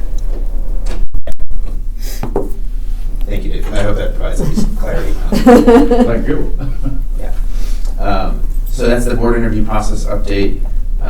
There was some debate about whether rankings were recommendations, whether recommendations, or whether that was a normative judgment. The rankings are still requested from council and desired from council, but a formal recommendation of specific candidates will not be part of the packet that moves forward. Yeah. So another update from last meeting was on kind of immigration protocol related to and policies related to the senior center specifically. We discussed this last February, so I wanted to circle back on a couple pieces of this. And Jen, feel free to jump in here if you want to add to this. But as of this point, there was a little bit of ambiguity last meeting about the senior center and how operationally that would work if there were active law enforcement operations that involved the senior center in some way, shape, or form. So the city's current approach is that the senior center is restricted to patrons engaged in programs and services and their guests. The senior center is considered a place of limited public forum, and so the city can restrict access if it has a legitimate reason to do so and if the policy is non-discriminatory. Accordingly, my understanding for those types of forums and places that a judicial warrant would be required for law enforcement to search the senior center. As I mentioned last month, any request for officers to respond within Longmont city limits can be made through the Longmont Emergency or Non-Emergency Communication Center. You can call their number directly to understand, one, is there an active law enforcement operation in progress from Longmont Public Safety's awareness in terms of our operations? And then also if you would like or request Longmont Public Safety presence at any other type of law enforcement activity, please, you can directly call our Longmont Public Police and Public Safety. They will document their response. They will be on scene for interactions with body-worn cameras, as we do for all enforcement activities. And then, as I shared last month as well, City Longmont Public Safety will continue to cooperate with Immigrations and Customs Enforcement for the identification and arrest of people who are considered a danger to our community. And so that's typically that's the criminal warrant side of things. Happy to take questions. Jen, is there anything else you wanted to add on to that? Other than just the way that the senior center is managed in terms of it's kind of a passive restriction versus like the the rec center, you have to kind of badge in, so it looks a little bit differently, and I just wanted to get that clarity. Yeah, thanks. Again, if you have any questions or concerns about any activities that are happening, kind of your best and most direct option is to call our Longmont Public Safety team directly. That can be 911 if it's an active thing. It can be the non-emergency number if you're more broadly have a broad question about what's going on and it's not an active operation. So highly encourage you to do that. Of course, please keep in mind safety of yourself and others whenever you're thinking about a situation that might involve law enforcement, and be aware of what might be considered interfering with any active operations as well. Now, we had a presentation last week of 2 officers. Their role is actually just to make sure, keep an eye on night that they don't get out of hand.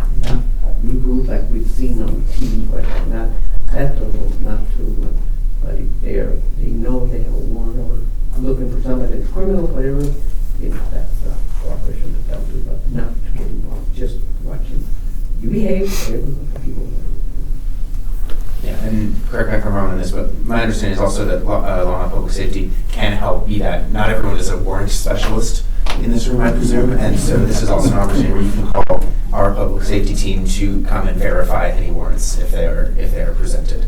That would be a role that they can provide here to make sure that the community is safe and that everyone's following the law. Yeah, Lynn? So just say a warrant is presented to me. Mm-hmm. Could I ask them to hold it until I call you guys and have somebody come over and look at it? Is that possible? Yes. Is that a procedure? I would say Theoretically. Theoretically, yes. Again, use your judgment in the specific case of whether your safety or someone else's might be in jeopardy. But that should be validating a warrant should be within your rights. So we encourage that there are 2 main types of warrants that are being kind of introduced into the setting. One that's been more traditionally used, that's judicial warrant, and then one is more of an administrative warrant. And it can be hard sometimes to tell the difference. A judicial warrant is signed by a judge, and that's the first step to ask when you're trying to verify that. Again, our public safety team can help try to confirm that. If you call them directly, they should and if you communicate that you're contacting local law enforcement to come and validate the Put warrant. everything on hold until I got an answer or whatever. Hopefully. I think it would also depend, like, is it Boulder County Sheriff that is serving a warrant? I think part of the education that public safety has done is to identify what different law enforcement badges look like. Like, what does the uniform entail? Is it a Boulder County Sheriff's badge? Is it a Longmont Public Safety badge? What that identification entails, I think, is part of the education that happens in public safety. And not just badges, but also vehicles. We do have Badges, vehicles, that's a good point. We have marked and unmarked Yep. vehicles for our operations through local law enforcement as well. Yep. So, I'm honestly only thinking immigration. yeah. Yeah. I'm not So sure. Well, you know, they have more, but who's to know who's the judge tonight? We don't know the judge. So they have come out with false, warrants, which that's why, we call them officers. So, this might be more than Mark's up, but in that presentation at the police department did that presentation? Yeah, well, So what is their role and responsibility in protecting the residents of Longmont in the event that, say, during a demonstration, an ICE agent decides to come up and just start beating the crap out of a protester when they haven't done anything wrong? that's where the protesters will hit him back in the pit. So from a city standpoint, Thank you, Morton. and law enforcement. Again, our law enforcement is here to make sure that anyone is abiding by state and local laws that apply to our department's purview. Anything at the federal level is not within our, we enforce laws that are consistent across the books. That said, this is where it becomes tricky because law enforcement in general has been granted a fair amount of judicial leeway in enforcing violations of the law, including the use of force, but there are generally parameters for what defines use of force in acceptable situations. That is where it's very context and situational specific. But in terms They of protest like every Saturday, they're Saturdays, and there's a lot of people with signs, behaving themselves, of course, and there's police officers across, just standing, just to make sure that nothing gets out of hand. That's really their goal. So there is a Longmont Police and Immigration page that's on our website that has some more information and some FAQs, so that. No, that's live since we last talked about this. Yeah. And so that might be something that we can share out, if we could have staff share out with the group, just so you have that link, and that it has some resources, and that's probably a great place to get some answers to your questions. Yeah. So just to hold on, there's the Longmont Immigration Policies website in English and in Espanol, and then there's the page that Jen was just referring to. I think that went live like 3 weeks ago, right? I think since. Like, Do we have any communications people? 2 weeks ago. 2 weeks ago, so it lists other Since our last resources, meeting. so I think that's probably a really good place. Since our last meeting that went live, that is FAQ style. So what do I do in this situation? What happens here? Definitely go check that out. Yeah.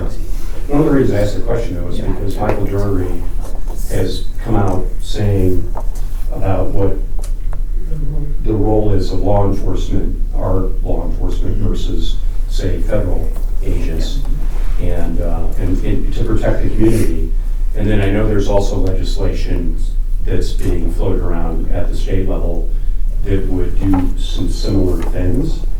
And so I think it's probably still in flux as to, but this is just my personal opinion. We won't know until it happens, if and when it happens, right? And then what, the last thing I think anybody wants is some situation where we've got our local police department in a gun battle or something with feds because they've done something that has trampled our rights. And we just want to have some clarity here as to how potentially conflicting law enforcement departments. So that page that I mentioned has some information about how the Longmont Police enforce you know, like there's a question about whether or not we enforce federal immigration laws, and it's not the role of the Longmont Police Department to enforce federal immigration laws. So there's some more information about kind of how, like what the police officers would do, Longmont police officers would do. So rather than speaking for the police department, I would just really encourage you to look at the information that they put out. Yeah. The one thing I will say add to that is just we are very aware of the various circumstances and situations that could unfold, and there's very much scenario planning and thought going on to like what would happen in these situations so that our officers are trained and prepared, and then our city leadership and staff around different facilities are also aware of various protocol. So, you know, that sounds like a procedural answer, but, you know, there's a lot of advanced planning that is, and, you know, we're taking note of what's happening across the country, and that's about as good as we can do. Well, and then there are citizen-led initiatives, right? And there's groups out there that have gone through some training to make sure if what's going on, how to help control whatever, not how much they get involved. And Yeah, that one question there's more information just about what Longmont police would do, or you know, in that situation. So I would just point you to this place, and I'm sure that Christine or somebody can send this out, and just the link, which I think will be helpful. What is the link? Well, it's super long, so I don't know if there's like a vanity URL, and I just don't have it off the top. That's why. I'll send it to Bianca, and she can put it. Yeah, Bianca can send it so that we can. It's like got a lot of like, you know, at symbols and you know, it's like it's it's a super long URL. Thank you. Good questions. Appreciate it. Let's see, two more short topics here. One, I know sustainability will be a topic that we'll get into later in the agenda briefly, but I know that's been of interest to this group for a while in many regards. Just last night, actually, we had a study session that included many topics, one of which was an update on our water supply and some of the water conditions that we're facing. If that is a topic of interest, I highly recommend you check out that discussion last night and the materials in the packet from the council meeting. I'll give you the nutshell here, which is from staff's perspective and from the city's perspective, we've been planning for drought conditions for decades, whether they happen or not. And there's actually a really good discussion in that presentation last night about like all of the different water supplies we have, the agreements, the rights, and all the infrastructure that feeds into that. A couple things to note here. Based on our staff's professional expertise, we continue to have a safe and reliable water supply, and we're in a very strong position as a city with regard to water supply, even with a very minimal snowpack right now, and even with the drought conditions on the Front Range that we're experiencing at this moment. We've been planning for climate resilience and changing climate patterns in our water planning for almost 2 decades at least, in terms of how that might affect some of the resources that we have. And then I know there's a lot of questions about how does our water use relate to kind of the growth that Longmont has experienced, which is a great question. From 1996 to 2023, Longmont has seen a 63% increase in population, going from about 63,000 people to 103,000 people today. Pretty substantial growth. In that same time period, our water use per capita per day, so per person per day, has decreased by 47%. So we've effectively decoupled population growth from water consumption. Now, you might ask, well, that's per capita, Matthew. Are you misleading us on what the overall impact has been? Not entirely, because overall, our treated water consumption has increased about 11% in those 30 years. So it's increased about 11% total in aggregate water use, even though our population has increased 63%. So when we look about what resources are we using for the people that we have, that's a pretty good indicator of how we are sustainably managing those resources that are really critical, and frankly, I think most of us take for granted every single day. So that's the current situation of what we have. There's more numbers I have if you're interested, and there are more in the presentation, but I just kind of wanted to pull that all together for you. I'll dodge your questions now. Thank you. Sure. We also discussed last night, actually, as well, the study session, a concept called ranked choice voting, or ranked voting, as it's legally referred to in Colorado. If you're not familiar with what ranked choice voting is, very briefly, it is a different method of electing officials. We were discussing specifically for Longmont municipal elections last night, where you effectively rank your candidates instead of just vote for the single candidate you prefer in a race. So think about if you were going out to dinner and you don't want to just say, hey, do we want to go to some tacos or do we want to go to Suelos? And you vote for one, even if you had a list of 10 and you just vote for one, you can actually rank your preference with whomever you're deciding. Say, hey, here's 1 through 10, you aggregate those ranks, and that's actually how the voting gets sorted. The kind of key potential benefits from there, from my perspective, are that you're more likely to get kind of what the average voter interest is, because you might have some people that really strongly prefer some tacos and some people who really strongly prefer Suelos Tiki Bar, but maybe everyone else is okay with Urban Field, right? And like that's their second or third choice, and so you're reflecting kind of the median voter group. That's the overall intent of this. There are some very specific and legal and procedural considerations as we're going through this. Last night was just a study session. There was no decision made. And if there is a decision made, it would only be from City Council to refer to a ballot question to change our charter. City Council would not in any way be deciding to change our election process. So just to clarify what our role in that process, we're not just one night going to wake up and like, City Council decided to change how we get elected. That's not how that works. We would put it on the ballot. This would be a public referendum that would be put on at either this year or in a future year, depending if that moves forward. There would be educational campaigns to help inform people of what does this mean and what type of ranked choice voting or ranked voting are we moving to. So that's the nutshell. It's a really fascinating topic. We would not be Boulder has elected their mayor by ranked choice voting for I think 4 years now or 3 years now. There are a couple states that have done ranked choice voting for all of their races: Alaska, Maine, DC if you count that as a state, and Hawaii uses it for special elections. So this is not a completely new concept, completely untested, though there are some elements that would be relatively new in how they're if applied. If we would like to have an expert on ranked choice voting come and talk to the group, I know some of the news from the Colorado Forward Party would be willing to come in and do a presentation. So just something to keep in mind. Thanks, Eric. My suggestion is if this group wanted to have a presentation more on like ranked choice voting, and stepping back for a second, any change to our election process should involve clear education to make sure that we're not unintentionally disenfranchising people through lack of access, right? And this means multilingual education as well. And so my suggestion would be, I appreciate that, we might have either a city clerk or maybe the Boulder County elections administrator come in and offer some of that presentation too. I'd be a little hesitant to have like a specific party do it because the Slant biased. well, I don't know. Yeah, it may be biased, but also our elections are nonpartisan. Municipal elections in Longmont are nonpartisan. And so that. So one of the concerns, right, is that it brings partisanship into the elections. For example, if you've got 4 Democrats that team up together to get on the ballot, right, and basically campaign as a team, right.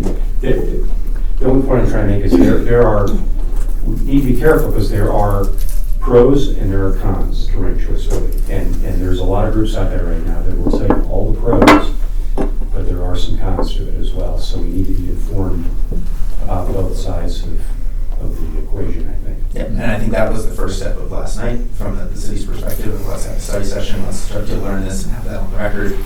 We heard many public comments, both in favor of and against ranked choice voting or changing our election process. And we also heard from the Boulder County Clerk, who has administered a ranked choice voting structure in Boulder already, and from our city clerk as well on kind of what this would entail from our process. So good starting point for the sake of time today. I think we don't need to get into a discussion on the merits of it one way or another, and the city is actively having that as well. So I appreciate you asking. Last thing I'll just note very simply is I will unfortunately not be able to join you next month in person. So don't take it personally, but I will not be present for this meeting. Thank you very much. Appreciate it. Okay, the rest of the reports. area and agency, everybody submitted reports, you've got copies. I just want to touch briefly on AAA, only to talk about what had been discussed earlier about Know Your Rights. The district attorney gave a really great presentation, and the bottom line is, he said if you have issues or questions, here's the area you can go to, Boulder DA at bouldercounty.gov, if you want the county's process for dealing with and knowing your rights. And Doherty spoke very eloquently about the process. He's very involved in that. Let's see. John, for Friends, anything? Yeah, I don't just really, highlight? I think if everybody got the document, it's pretty self-explanatory. The only thing I wanted to bring up was I was really impressed by the goal setting and kind of articulating the goals that you set forward for Friends going forward. And the process, the whole process involved in that, I thought was really pretty admirable. I was kind of jealous that more advisory boards and organizations didn't have that level of goal setting. But you obviously have spent a lot of time and a lot of care and attention to making that happen. So if you read the document here, it'll articulate the three primary goals that Friends has set up. And then there's supporting objectives, activities, tasks, all the stuff that you have to do to make a goal happen. I was very impressed with that. The devil's in the details on that one. Yeah, and obviously a big part of this, you mentioned that earlier, is the CRM system that you guys are bringing online. I think that's going to be pretty. Yeah, that's helped us change considerably. Yeah. Point three that you make here about you and Dave and talking about what the collaboration that's beginning to happen between Friends and the advisory board. Since we serve the same constituency, it's been nice to see that developing. Yeah, absolutely. Okay. Eric, briefly, you said? Briefly, so what happens is Zach, who is the head of sustainability, sends an email out and gives you all these links. And the links have Zoom meeting and you can listen on the phone. And so I've listened because I don't want to be involved in the Zoom meeting. And then after the meeting, I send him an email and he sends me a synopsis of what happened. Well, this time I missed. So I have nothing from sustainability this time. But another meeting is coming up in April, which will probably be live, and I will attend that meeting. So that's it. That's brief. John and Dave, anything on unemployment? Yeah, just so Dave and I met, whatever that was, weekend. It was actually right before I got sick, I think. We met, and one of the questions that I had for you, Scott, was related to this, some sort of a web page or something that we could do to bring more focus on jobs that were applicable to seniors. So that's in the report here. There are a couple things coming up fairly soon. So Lily Moon, who's with Boulder Workforce, they're going to have a general employment workshop at Boulder Workforce April 30th.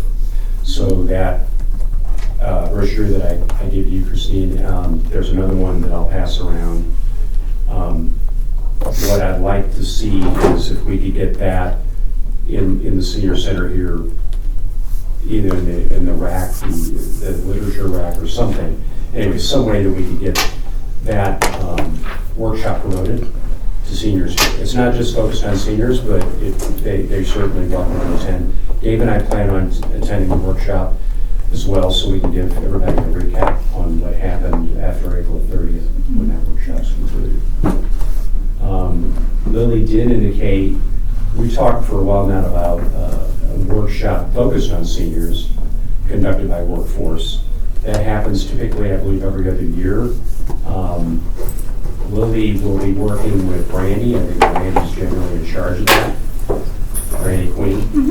So Lily did indicate that I guess she's starting to have some communications on that, and they don't have a date set yet, but they're trying to target sometime in September, sometime in the fall. I believe that would then need to get into the Go magazine, whichever Go magazine is responsible for the fall. I forget, is that the one that runs like September? It's the fall October? winter. It's the fall Go, right, which can cover September through December, right? Okay. I plan on, I've reached out to Randy before, I'll reach out to her again. Just, she's running the show, but if she needs any help, Dave and I and others would be more than willing to help out for that workshop in the fall. So, I think that's all I've got. David, any more to add? Nope, you got it. Thank you, John. Dave, anything on advocacy other than the report? Just a little bit. I wish I had more to report. I've been to the two coffee with the council meetings since we started doing this, and I have managed to meet the council members, like what's her name, Krista Pietro. Yeah, and I talked to her briefly. And then after the meeting with the, regarding the YMCA, there wasn't much time to talk about anything, but I did introduce myself and said, look, just talk briefly about what the senior center would like to do, which I presented as we want to be effective as far as giving you information that you can use as far as your planning. I didn't say exactly that way, but that was kind of my approach. The problem I'm having is that I have asked two council members to meet with me, and I haven't heard from either one of them. And so I don't know, maybe I might ask Matt this, maybe that's the wrong approach. Maybe they don't want to have people contact them directly from the advisory board. My emails that I sent them, I don't think were real offensive. I just asked them if we could get together and I could talk about the senior center and the things that we've done and would like to do. But just nothing. So, but that's just two council members, and there's 4 others, and so I wish I had more to report, but I have asked John to help me because he knows more of the council members better than I do. And so I'm still trying to implement the idea, which is to, let them know who we are, what we're doing. It's kind of outreach on a city council level.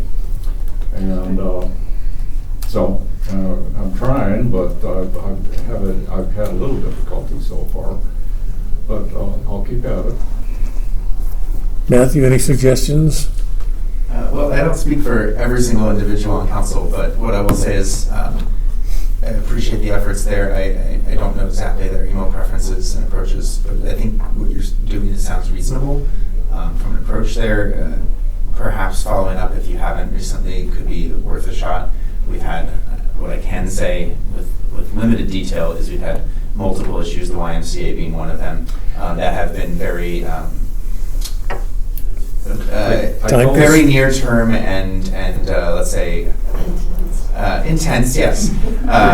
Topics that both do two things. One, have pulled us in a number of different conversations and directions kind of beyond what we were expecting for the month. And also take up space in our email inbox. And that's not just saying it pushes things around in our email box and probably getting 50 to 100 emails a day. So it can, just bumping it up might be a useful approach there and starting there. Yeah, point's well taken. I called the clerk and I said, kind of complaining, Aaron called you back. And she said, they're just swamped up to their eyeballs right now. And so she said that's probably the reason more than anything. And so that's kind of what she suggested too, is just kind of maybe try again a little bit later when some of this stuff is passed through.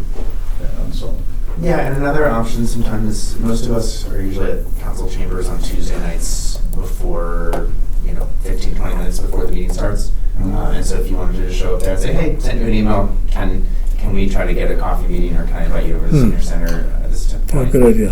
Can we just schedule that now? Good That could idea. be a low effort way to just kind of like Good idea. increase your presence there. I'll do it. I'm usually there 15, 20 minutes before, but I'll intentionally ignore you if you do that to me. You might notice Dave's sort of bashful, but he'll probably soldier through. Great. Eric, food table, did I get you that information? We did 65 households and 183 people, 1.5 pounds. Next is March 14th. Anybody want to volunteer for that one?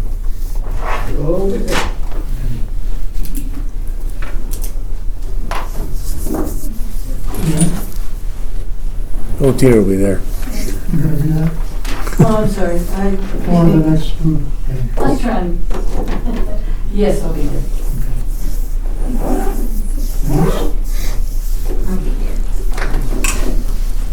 Thank you, Matthew. Thanks, Matt.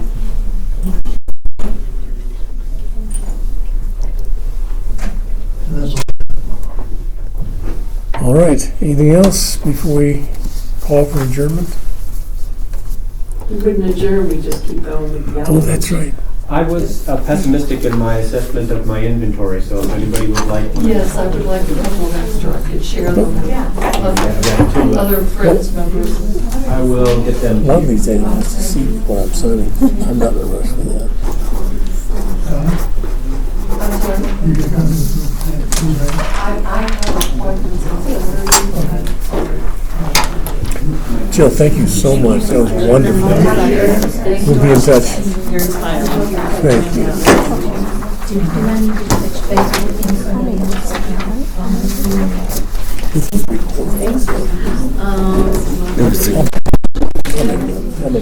This will be her first time. She a contact risk to sound of the volunteer. Yes. Yeah, just to just tell them. They'll do a little orientation. Thank you, Lonnie. What these are is our latest data script.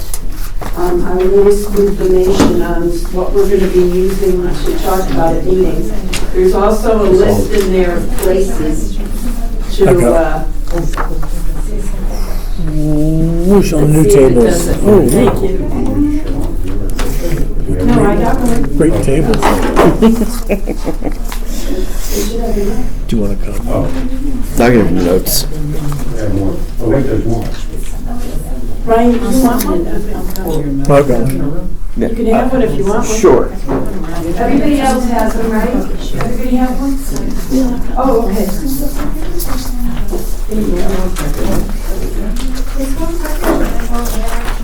I can always email you one. There's 3 pages of work we're working on, and then 1 page of the list of meeting places that we want to eventually get permission to go and meet to. Okay, now I'm going to go ahead and start. I like the idea a lot of there being 2 of us, somebody from Friends and somebody from the Senior Center. Senior Center could start out talking about it and everything, but when it comes to the Friends, you have someone there from your organization, so to make sure the information is kept, accurate. And so, yeah, we're talking about having a flyer made. It's funny, I didn't realize communications was the people that Archie that Ronnie was telling me about. And he said, when we get all the information down of what we want, then we will go to them, he can communicate with them and have them do a flyer that we'd be able to hand out. And we were even talking about the fact that it had to be clear. It didn't have to be so informed that when you looked at it, you didn't feel like you wanted to read the whole thing. It would be very clear, key points, bullet points, and then information on where to get more information. And a lot of it is the Go Book.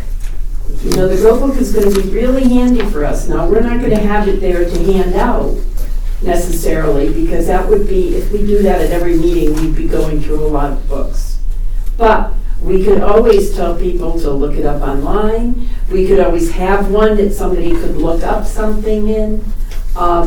We just don't want to pass around a lot of the Go Books because it would deplete their inventory. On that same subject, in the Go Book, we as volunteers here used to tear out those information pages of from extra old Goes, Okay. so they could hand that out. I think they're gonna just publish that part of it separately, and they may already have, which might be even easier than handing out the whole Go for We're not going to resources. be handing out the Go, though. Okay, We're not going to, Well- because it would be too much. there may be But some. we can other find out things if there- that- we can have some of those available with us Yeah. from old books that we can use for information. So, but what I wanted you to know is that instead of ripping those out, they were gonna publish that part separately. So it didn't look Okay. like a torn out Good. thing. I will get with Ronnie and Okay. staff and find out if that's going to be done in the very next Yeah, Go Book. they're splitting that out. It's a current work in progress as we literally as we speak. We're doing Okay. Okay. And Tina has So, some, and we're really looking like, no. if we were talking about when we're going to start to speak to groups, we're probably looking at the September book Oh, when okay. we're going to be speaking to groups. Yeah, this should be good. So, Lonnie, Tina has an idea that I think will be useful to you. okay. I just wanted to run it by you. I briefly, Ronnie and I had a conversation about it. He said he found it very interesting to follow up. And in my past, we were very conscious about at work, had a lot of volunteer organizations and everything that we set up. We were very conscious of saving money and getting the most for our buck.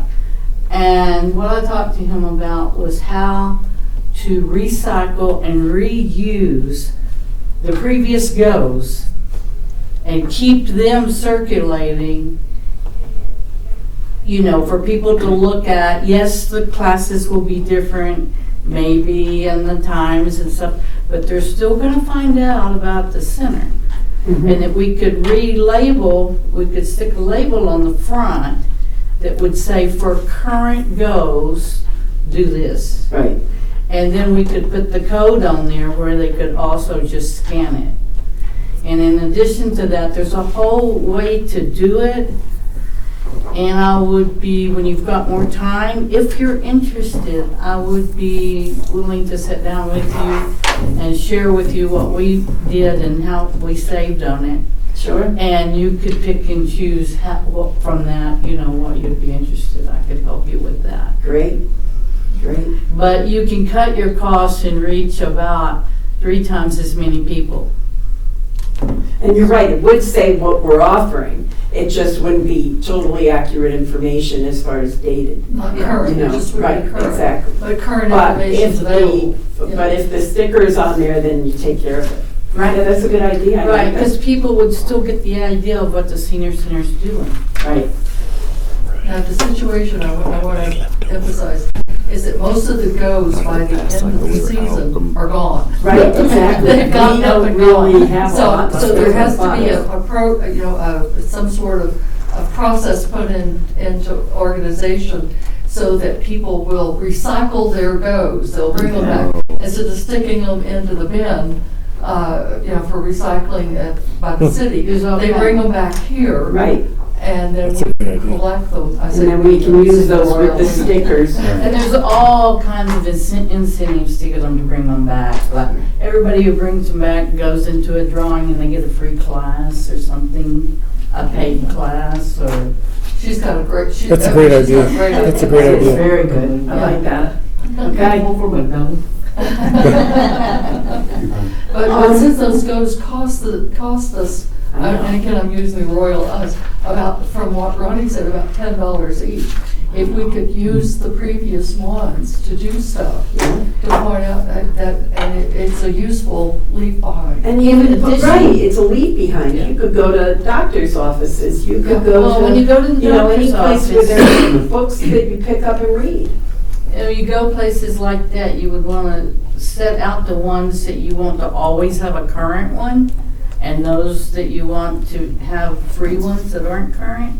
We could give the doctor's office current one and put it in a binder. And then the recycled ones she could hand out to somebody and they could take with her. So you'd have to choose who you wanted to have binders. Because that would take a person going in and. Right. But it's just, it's something like that. But as we go through this whole thing, we're gonna be growing. Mhm. We're gonna have more opportunities because everything we've worked on will become solid. And it would become, standard. We know what we're doing now. We can reach out and do a little more. And if we do have an office that we go to often, we're the ones that know where seniors go. As far as anything, hairdressers, doctors, anything like that. Then we can take it upon ourselves to say, okay, I want to give you something, and then you'll have a backup in case people ask to take it with them. And it would also go with the city's plan on sustainability. Right. You'd be meeting We'd be that. checking another box. Just to throw in more, peer support already delivers hundreds of goes to businesses around the area each time. Okay. Just keep that in mind. There's part of that is already being done. Is taken care of. Yeah. Well, if we got to that point down the Yeah. road to do that, we could always look at where you guys are already delivering. Yeah, and we obviously have a list, and the goes are about $3 a book to print. Are they? So I thought we're they in were more line. than that. We just got new pricing in. Okay, there you We go. just went out to bid and got new bids in. Oh, that's good. Yes. Good. So you saved, it went down from the previous cost? Yes. Good. Okay, what this is what we've been working on as far as a script. Now, I want everybody to take an opportunity to look through it. John gave me some information that he wanted to be added or corrected in here, and so I've done that. I have a couple of things I need to ask about. It says Longmont Senior,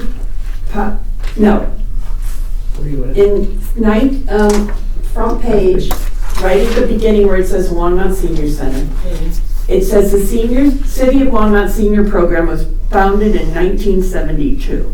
In 76, the Longmont Senior Center was built, and 2026 marks the 50th year. But down in the next paragraph, it says the original building was completed in 1980, where this says 76. 76 should be right, because that's what There's an article. there's an article, and there's a plaque on the front of the building that has the completion year. Okay, so it's not 1980, it's 1976, right? I don't know where that Aren't came from. those two different thoughts? One is a building completion and the other one is the setup. No, Okay. because it says in 1976, the Longmont Senior Center was built. Okay. Okay, and then it says the original building was completed in 1980. But it would be Typically, correct to say the original building was completed in 1976. right? Yeah, that's also my understanding. Typically, they don't put the plaques on the front of the building until it's completed and open. Okay, So there was an addition. There's several. There's several. oh, right. So, And that's mentioned. okay. And other major expansions occurred in 1987, 2001, and 2013. The final expansion in 2013 was for the commercial kitchen utilized by Meals on Wheels. Wow. Okay. All right, now.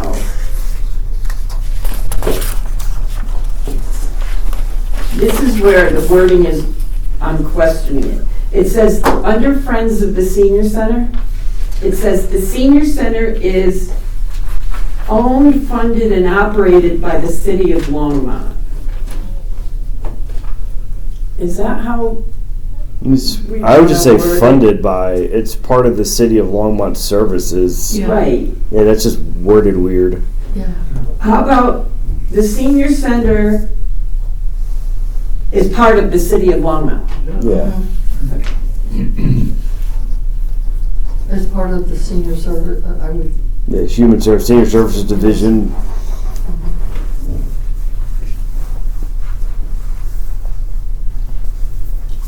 Of the city of Longmont.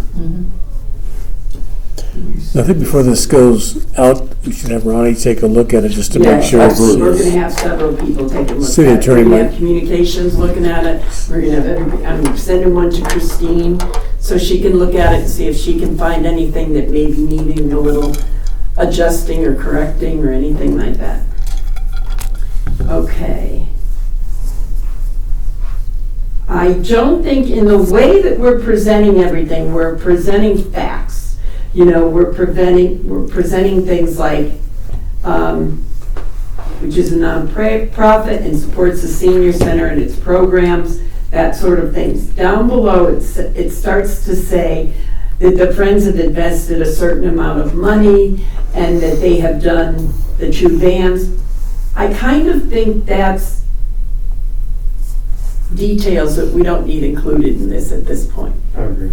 Yeah, it's not what we're saying. We're not going into detail on every area. We're just giving basic descriptions I was of gonna say, every area. what is it that you want to present about the Friends?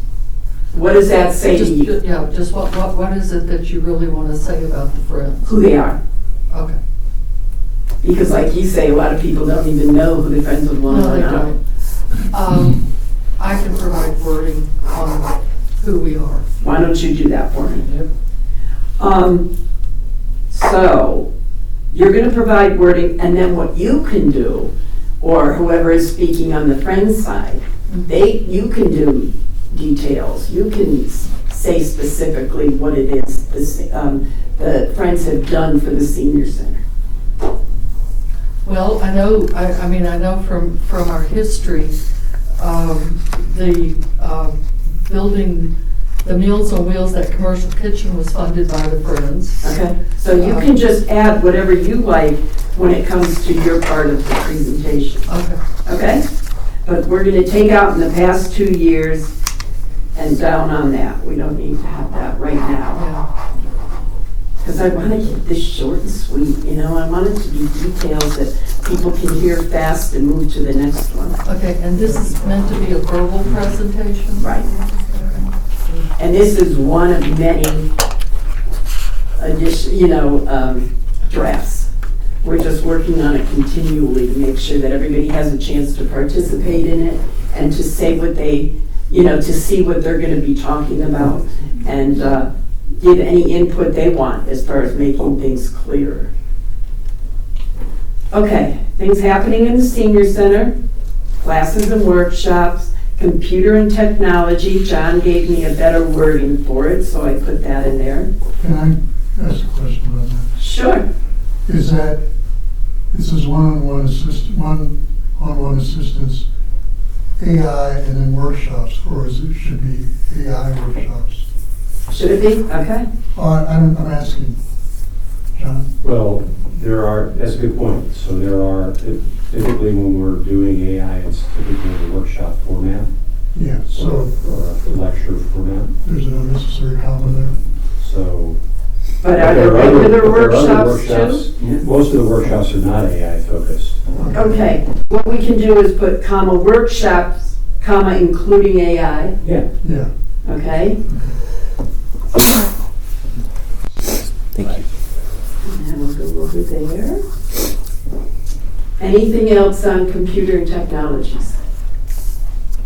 You may want to spell out what AI means, and not everybody knows what that, And especially people over 55. Exactly. I would also say SETC.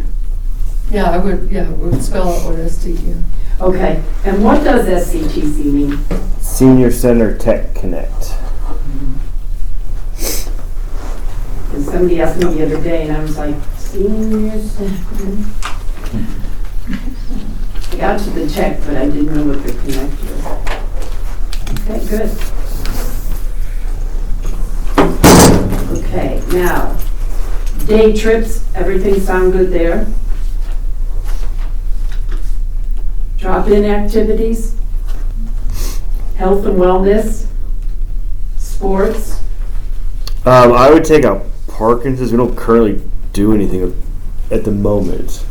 Which one? Parkinson's under mental health and health and wellness. Oh, okay, and that was what was going on at That's at the Y right the Y, now. right. Yeah. Okay. Anything else you can see? Ryan? We don't do pickleball here. Okay. I wondered. Indoor golf, Huh? indoor golf. I do shuffleball or shuffleboard, shuffleball. That's me. Just making up a sport now. Sign me up. Golf is out? Golf is out indoors. Yeah, golf is indoors or outdoors. It is indoors? No, it's out. Should go to the next one under outdoors. Okay. And same thing with softball. Yeah, I put golf outdoors. Basketball Yes. should be out. Well, no, basketball's indoors. It's just not here. Is It's across the parking lot. Oh, right, okay. Volleyball is in or out? In. Softball league is out? Mm-hmm. Softball is out? I may just combine those two. So those are out. And then outdoor. Snowshoe outing, snowshoe workshop, adventure hikes, AAIR hikes. What is AAIR? Oh, of course you asked me it. Aging, adaptive, inclusive recreation. Aging, adaptive? Inclusive recreation. Okay. See, you're learning something new every day. Rec. Okay, walks with a naturalist. So I'll be adding golf, softball, shuffleboard is indoor, okay? Is there anything else anybody can think of as far as sports? If you consider line dancing a sport. Yeah, why not? For some. I think it's under fitness. It's under fitness, okay. Is it? Yeah, so it's. Yeah, it's under physical. It's under fitness, never mind. Yep. Okay. Now, anything else anybody can think of? Supportive services and resources. We obviously didn't split it all up and list every single one of them, but is there anything that, does everybody feel that that's complete in the description? Is counseling mentioned anywhere? I didn't see it. Well, nothing's mentioned specifically, that's why. And there's 3 resource specialists. Okay, And that is 2 counselors. and 2 counselors, this is where we can put it in.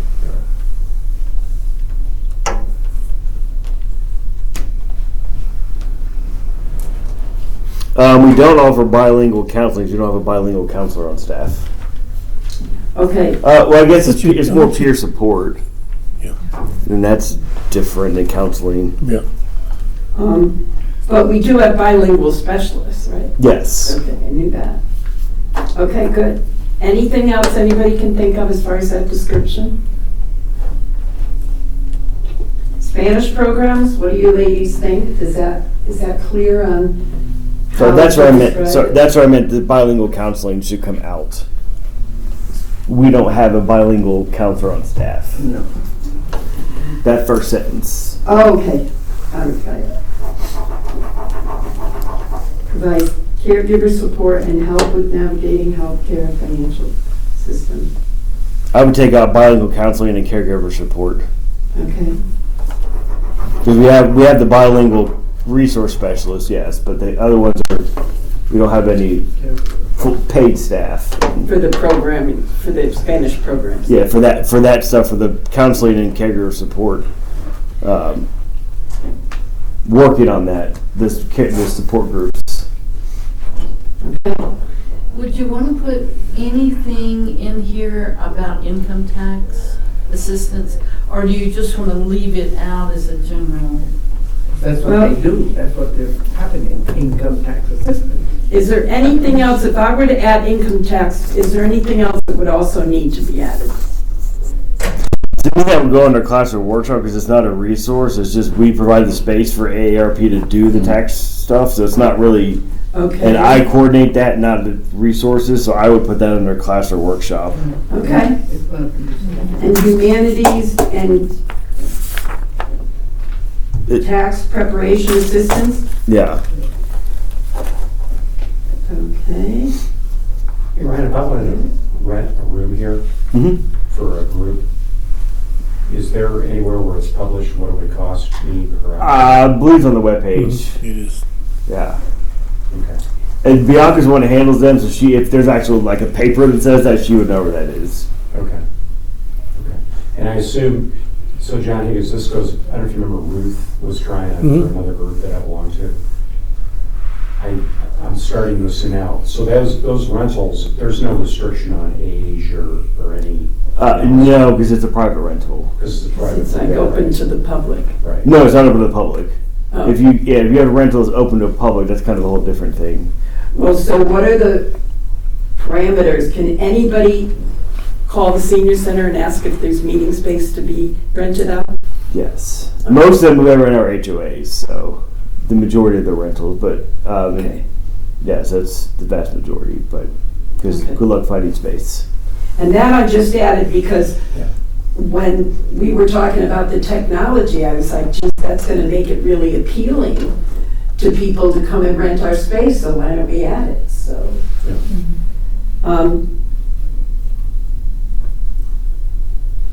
And that's where I put in that the Friends of the Senior Center had supported the technology addition. There are meetings room depending upon availability. Contact. How would I put contact? I would just say call the senior center because it, Okay. yeah. You gotta be careful who you rent it to, who is to become available, because you need to be careful who's coming in. Oh yeah, Even though they're renting. that yeah. is- Bianca vets all that before. Yeah, Right. she has those conversations with them. Okay. Yes, sir. Well, it looks like we're getting a little more tuned, fine-tuned as far as our speech goes. Mommy, can I ask you, after you get that in a flyer, is someone gonna make it into like a video presentation or something they can take on a zip drive or? put their No, we really haven't up on their discussed that. computer? Or link it on the website. So people who go in to speak will have more support as far as having a video to play while they're speaking. They could put bullet points and stuff. They could- Right, so you can follow it like PowerPoint, Yeah. like PowerPoint. Okay, Yeah. What's your email address, Lonnie? Lonnie_Dooley@msn.com. MSN? MSN. All right. Good. So I'll go ahead and I'll make these additions. I'll get it out to everybody. I'll add your guys' names on. Did I send them to you this time? Okay, sorry.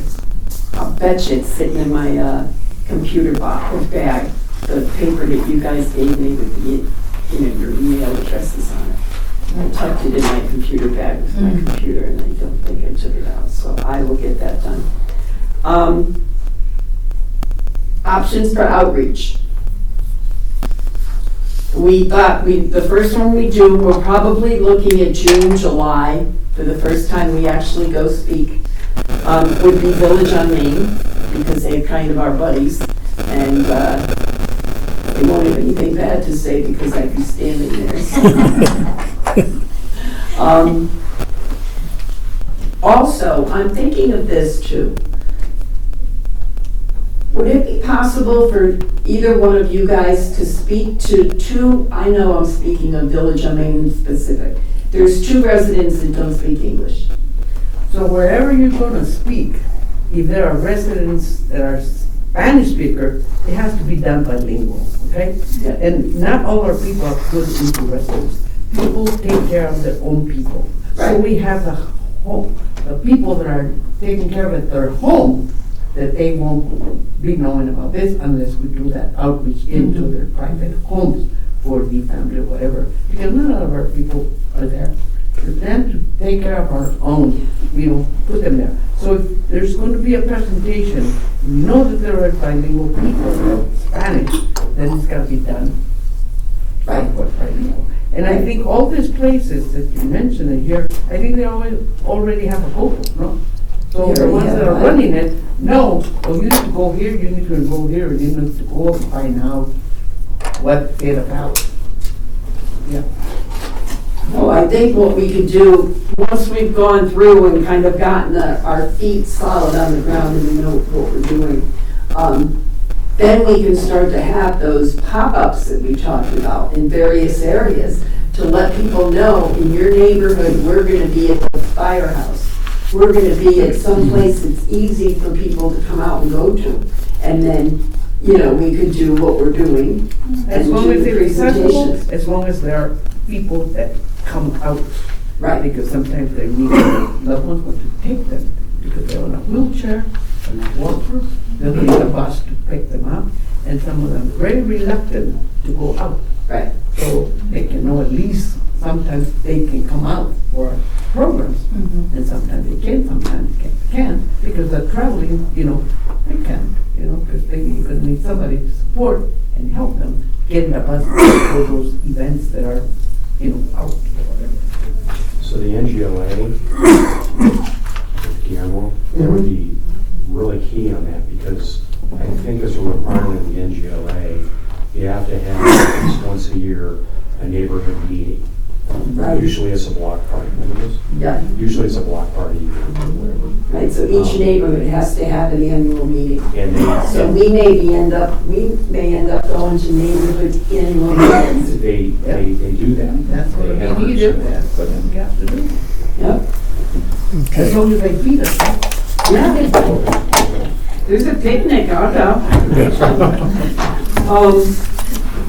Time's about up. If anybody has any additional locations they think we should speak at, please let me know. I'll just keep adding this You don't to have the. Salud Clinic. Oh, right. Salud Clinic is very important because there's a lot of people of all kinds go there. In the programs that are nonprofit, the Elmet. I wonder if we could do one right in the Access clinic. meetings, huh? I wonder if we could do one right in the clinic. Okay. And as you think of more, this is like very fluid, so we can just keep adding to it and I put Salud Clinic, I put Elmet, Longmont Multicultural Action Committee, St. Brain Community Council, and the Elmet Center. Did you write them down? Good, can you give them to me? Right now. Good, and I'll write them down, I'll copy them. See if you can understand. Anybody else have any recommendations for places they can think of? Okay, then we're finished. All right. Thank you all very much. Thank you all. Motion to adjourn. Do you understand my brain? Thank you. I'd like to remind everybody to tell your friends and associates